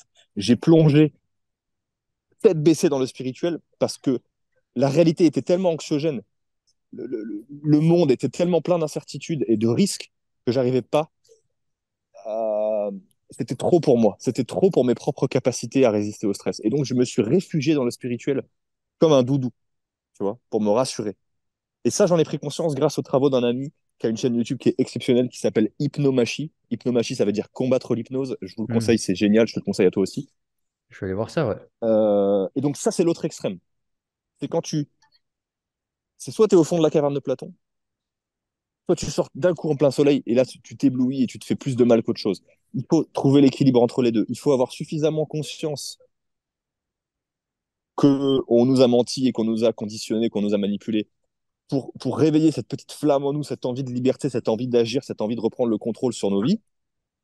Mais il ne faut pas plonger trop dedans, parce que si tu plonges trop dedans, ça génère trop d'anxiété. Et quand tu génères trop d'anxiété, tu finis dans l'inhibition de l'action, dans le figement, dans l'inaction, dans la Hmm. passivité. Tu finis dans ton canapé avec ton bédo, en train de dire ouais, machin, c'est eux qui dirigent le monde, on peut rien faire, je suis passif, je suis trop faible, je peux rien faire, tu vois. La Ça, résignation, c'est ouais. l'extrême opposé, la Ouais. résignation, exactement. Et donc c'est bien de plonger dans le carrier, c'est bien de prendre la red pill, comme certains aiment le dire. Ouais. Mais il faut bien se rendre compte que la réalité, elle est sale, elle est moche, et que du coup, il faut y aller petit à petit. Tout comme il faut sortir de la caverne de Platon petit à petit. Sinon, le soleil, ça brûle. Le crame, ouais. La première fois que tu t'exposes au soleil, bon, soit tu mets de la crème pleine de perturbateurs endocriniens, soit tu y vas petit à petit. Et quand tu commences à être bien bronzé, là, ça va, tu vois. C'est pareil, en fait. Et parfois, il vaut mieux pas trop écarter les œillères pour réussir à rester dans l'action, à pas générer trop de stress pour réussir à favoriser l'action. Et en fait, ce qui compte, c'est l'action, parce que en agissant, en faisant les efforts qu'il faut, en posant les actions pour bâtir ta liberté, ça passe par construire du réseau, construire des sources de revenus indépendantes de l'État. J'ai un petit côté anarchiste, hein, même un bon gros côté, très libertarien. Ça passe par devenir autonome, comprendre comment fonctionne ta santé, comprendre comment il faut t'alimenter, comprendre comment devenir imperméable à toutes les injonctions hypnotiques, à toutes les tentatives de te visser des idées dans le crâne, de te faire détester quelqu'un, de te faire adhérer à une idéologie, de te faire détester quelqu'un, de manipuler ton opinion, en fait, de créer chez toi des opinions. Juste quand tu commences à comprendre comment te protéger de ça, eh ben, ça suffit, en fait, ça te permet de passer à l'action. Ensuite, tu passes à l'action et tu développes ton autonomie, tu développes ta puissance financière. Et la puissance financière te donne la liberté de choix. Te donne, comme le dit un mec que j'adore, que tu peux trouver au nom de Tugan Barra sur YouTube, l'argent te donne un pouvoir de négociation face à la vie. Parce qu'en fait, tu peux être le mieux intentionné du monde, le plus conscient du monde. Oh, batterie faible, 20%. Ouais, je disais, tu peux être le plus conscient du monde, le plus spirituel du monde, avoir le plus grand réseau du monde, manger le meilleur régime alimentaire. Si tu n'as pas Exactement. d'argent, tu n'as aucun pouvoir de négociation face à rien. Demain, ton gouvernement devient un peu trop totalitaire parce qu'il est stressé, comme un animal blessé, il va devenir agressif et violent. Demain, l'État se sent en danger, il décide d'augmenter la surveillance, de verrouiller. Si tu n'as pas d'argent, tu peux rien faire. Tu seras inhibé et tu n'auras que toi et ton stress et c'est tout, quoi. Mais même, tu vois, cet aspect de avoir de l'argent, encore une fois, on se mord la queue parce qu'en fait, l'argent, développer de l'argent, c'est quoi? T'es dans la matrice, t'es dans la société, donc tu nourris en fait le système. Donc en fait, c'est un piège, tu vois, c'est un truc infini. Tu vois ce que je veux dire? Bah, je suis pas d'accord avec ça, moi. À moins que tu aies vraiment des Mais sources de revenus qui sont totalement indépendantes. Et alors là, parce que encore une alors, fois, tu vois, si tu génères de l'argent, si tu payes de l'alimentation, tu payes ton essence, etc., ton loyer, tu es encore dans ce processus de la société de je dois payer quelque chose, je dois tant à ah l'État oui, avec les impôts, ok, je etc., comprends. tu vois.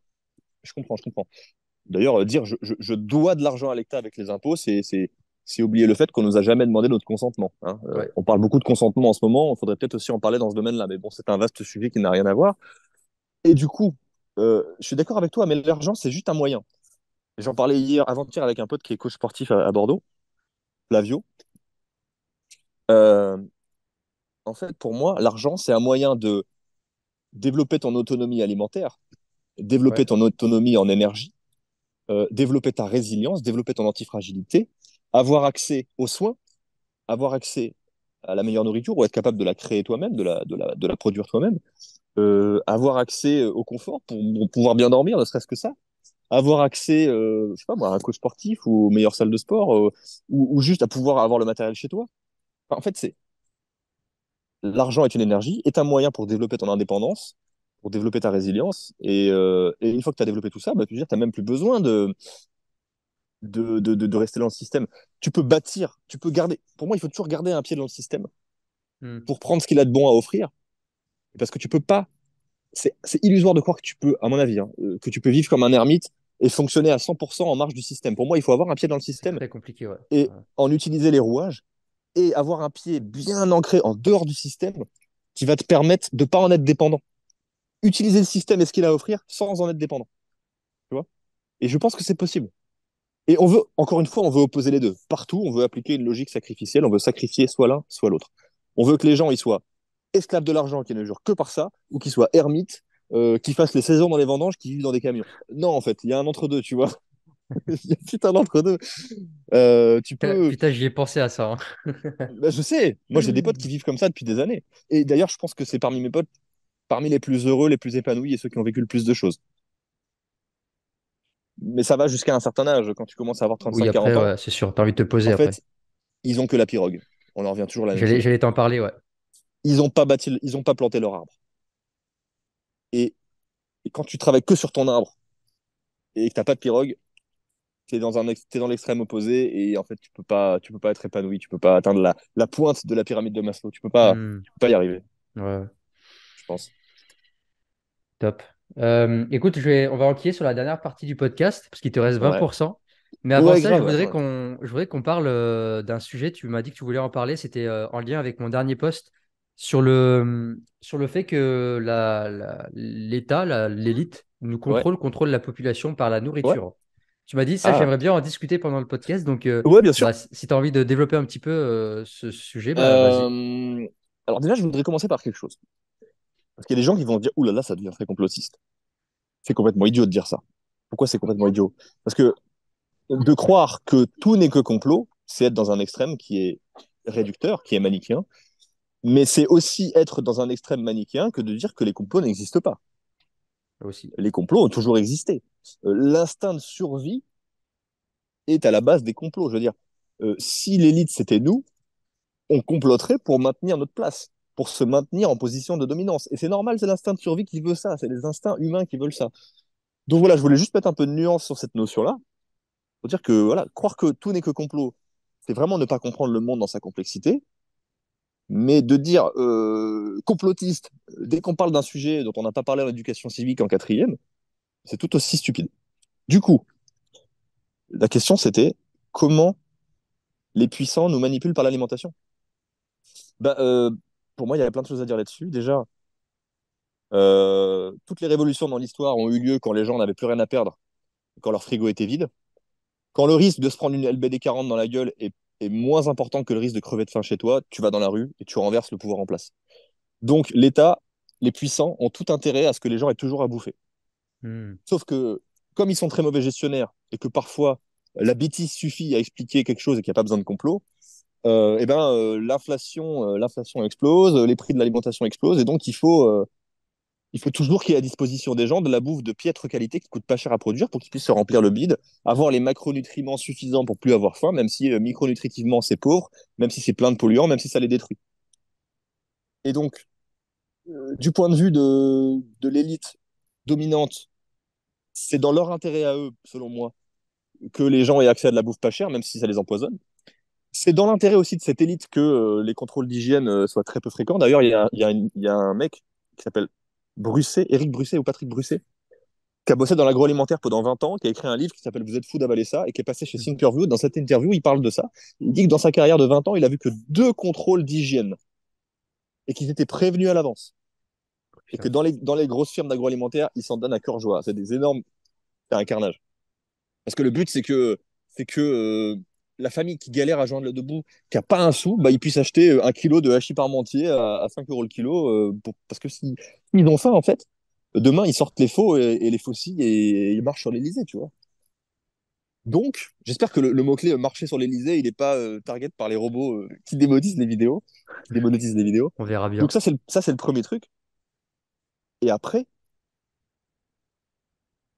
j'imagine que quand tu disais manipuler les masses par la nourriture, tu parlais du côté pollution, pollution plastique, perturbateurs endocriniens, etc., etc. C'est à ça que tu faisais allusion?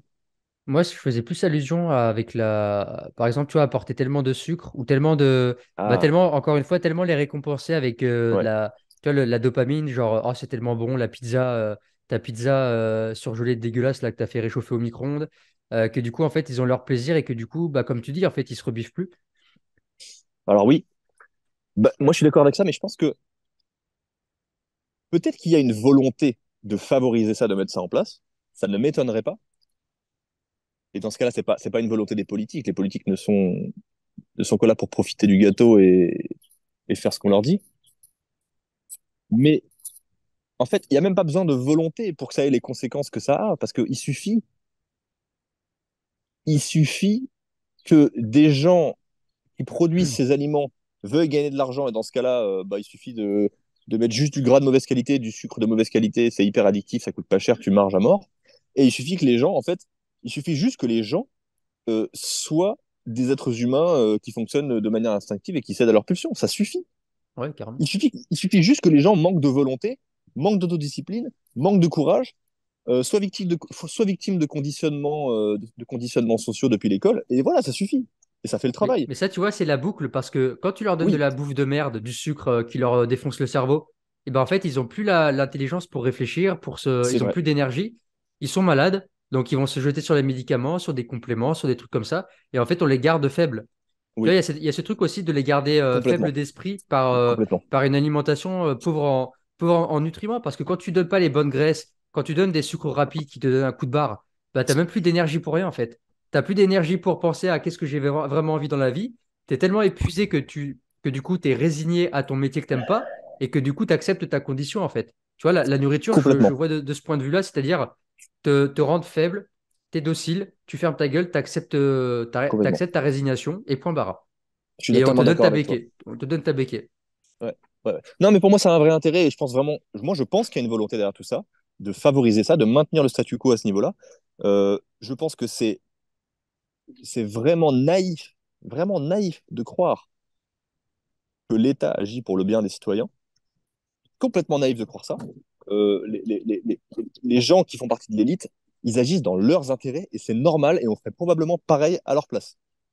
Moi, c'est ce que je me dis.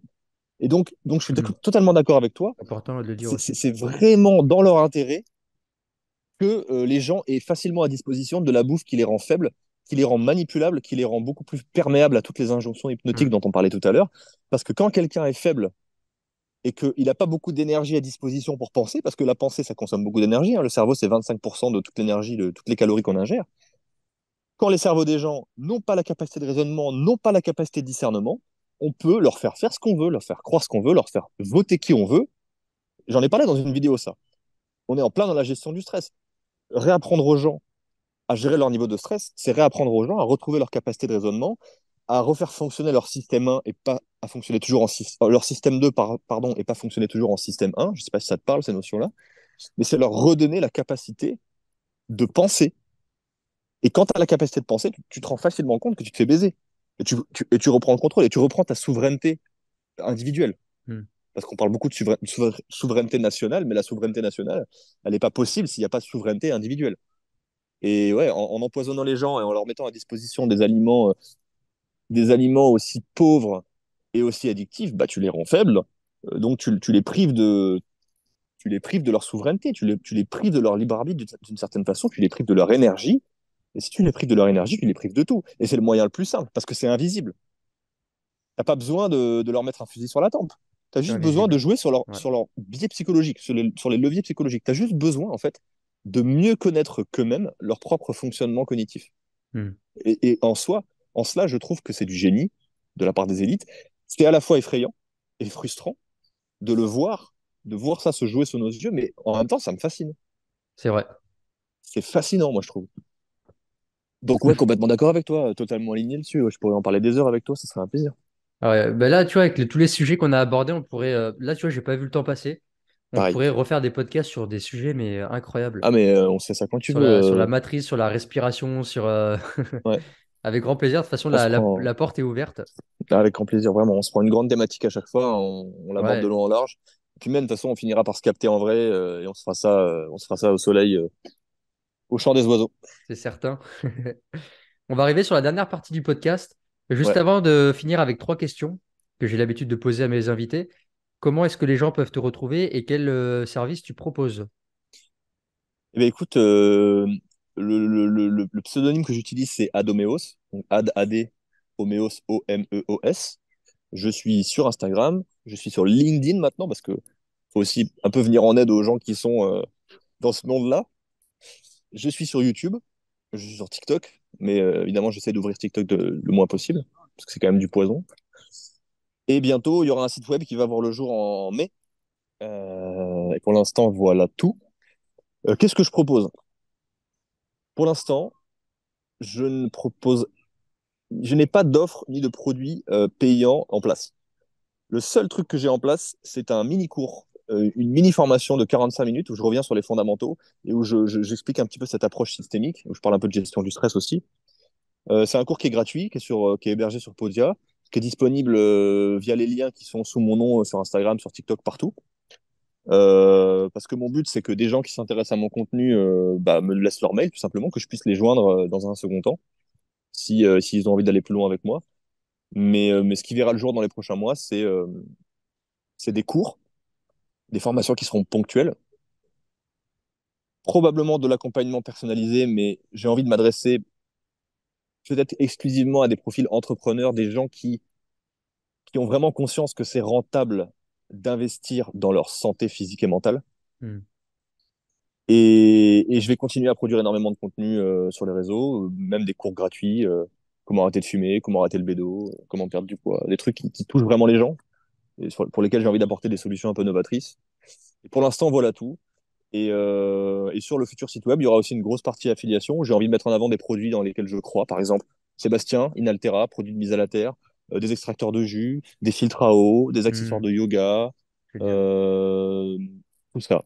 Voilà. Pour l'instant, on en est là. Top. D'ailleurs, moi, j'ai ma, comment on appelle ça? La Terra Dodo là qui est en route, qui est en cours de Ah, livraison trop bien. de Sébastien que j'ai eu en podcast qui sera publié prochainement. Ah oui, oui, c'est vrai. Ouais, c'était ouf, franchement, j'ai truc de dingue. Donc là, j'ai hâte de tester son tapis pour dormir. Et pareil, Ah putain. je vais faire de l'affiliation avec lui parce que d'abord, je teste le produit, mais c'est vraiment quelque chose dans lequel je crois. Ouais, Mais ça, c'est un autre sujet. pareil. Mais ouais, c'est passionnant. Tous ces gens qui développent des choses incroyables comme Sébastien avec ses branchements, les prises et les tapis qui permettent de lutter contre l'électromagnétisme. Ouais, J'ai eu aussi Samuel qui fait le café des guerriers, qui est un ouais, café aux champignons médicinaux. Bon, il y a tout plein de personnes, tu vois, qui œuvrent dans une meilleure santé, un meilleur équilibre psychique et, euh, et mental. Et voilà, c'est un petit hommage à toutes ces personnes-là qui œuvrent moi aussi.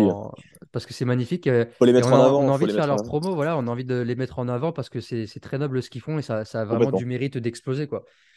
C'est ça. Ça a du mérite. Moi, j'ai envie de leur faire profiter de la visibilité que j'ai réussi à acquérir et de les faire monter et de les mettre en avant parce que, ouais, tu l'as dit, ce qu'ils font, c'est noble, Mm. c'est bénéfique pour tout le monde et il faut s'allier, il faut se serrer les coudes. On est tous dans le même bateau. Il n'y a pas de rivalité. Ça Il n'y a concerne pas tout de le monde rivalité, c'est et ça. il faut mettre en avant les trucs qui sont valables, quoi. Il Ouais. y a trop d'escrocs qui vendent de la merde, qui n'ont aucun scrupule et qui sont beaucoup trop visibles. Mm. Tout à fait d'accord. Tout à fait d'accord. On va enquiller sur les trois questions. Est-ce que tu es prêt? Ah ouais, je suis prêt, ouais. Si là, Je sais pas du tout à quoi m'attendre.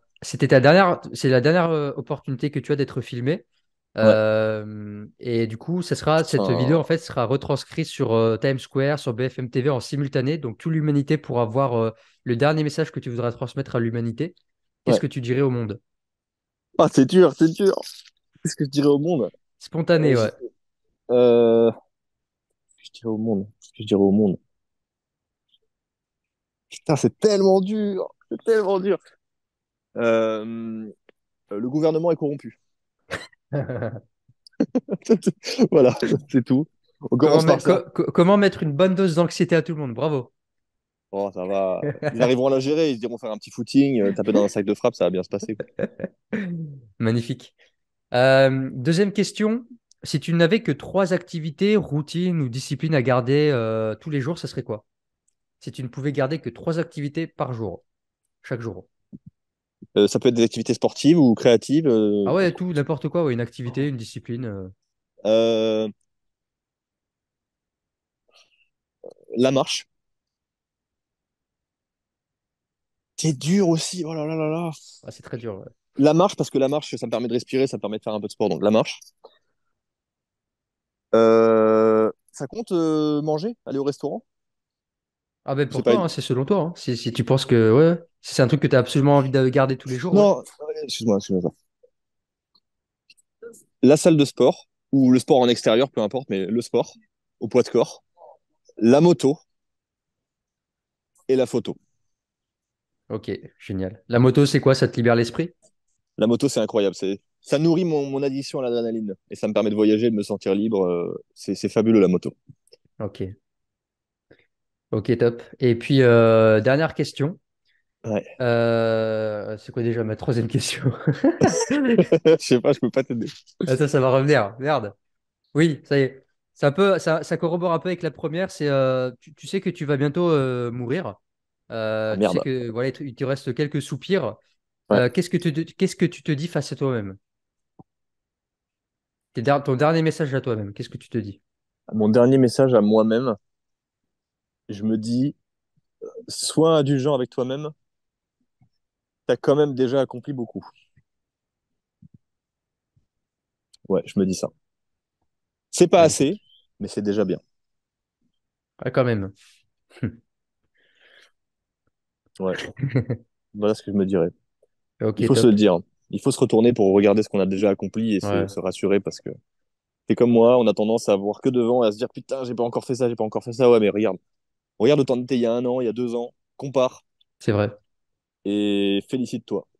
C'est vrai, c'est Voilà ce vrai. que je me dirais. Bah, sur ces belles paroles, je te remercie beaucoup. Ben, C'était un c'est moi qui te échange remercie. super passionnant. J'ai pas vu le temps passer. C'était génial. J'ai kiffé aussi, j'adore faire ça. C'était un grand plaisir de faire avec toi. Yes, Comme on se l'est dit, on va se refaire ça vraiment avec plaisir. En ça essayant sera fait. d'aborder des sous-thématiques. Ouais, Et garder un puis, sujet en particulier, ouais. non, franchement, franchement génial. Merci beaucoup pour Merci l'invitation. à toi et puis à la prochaine. Ouais, salut à tous.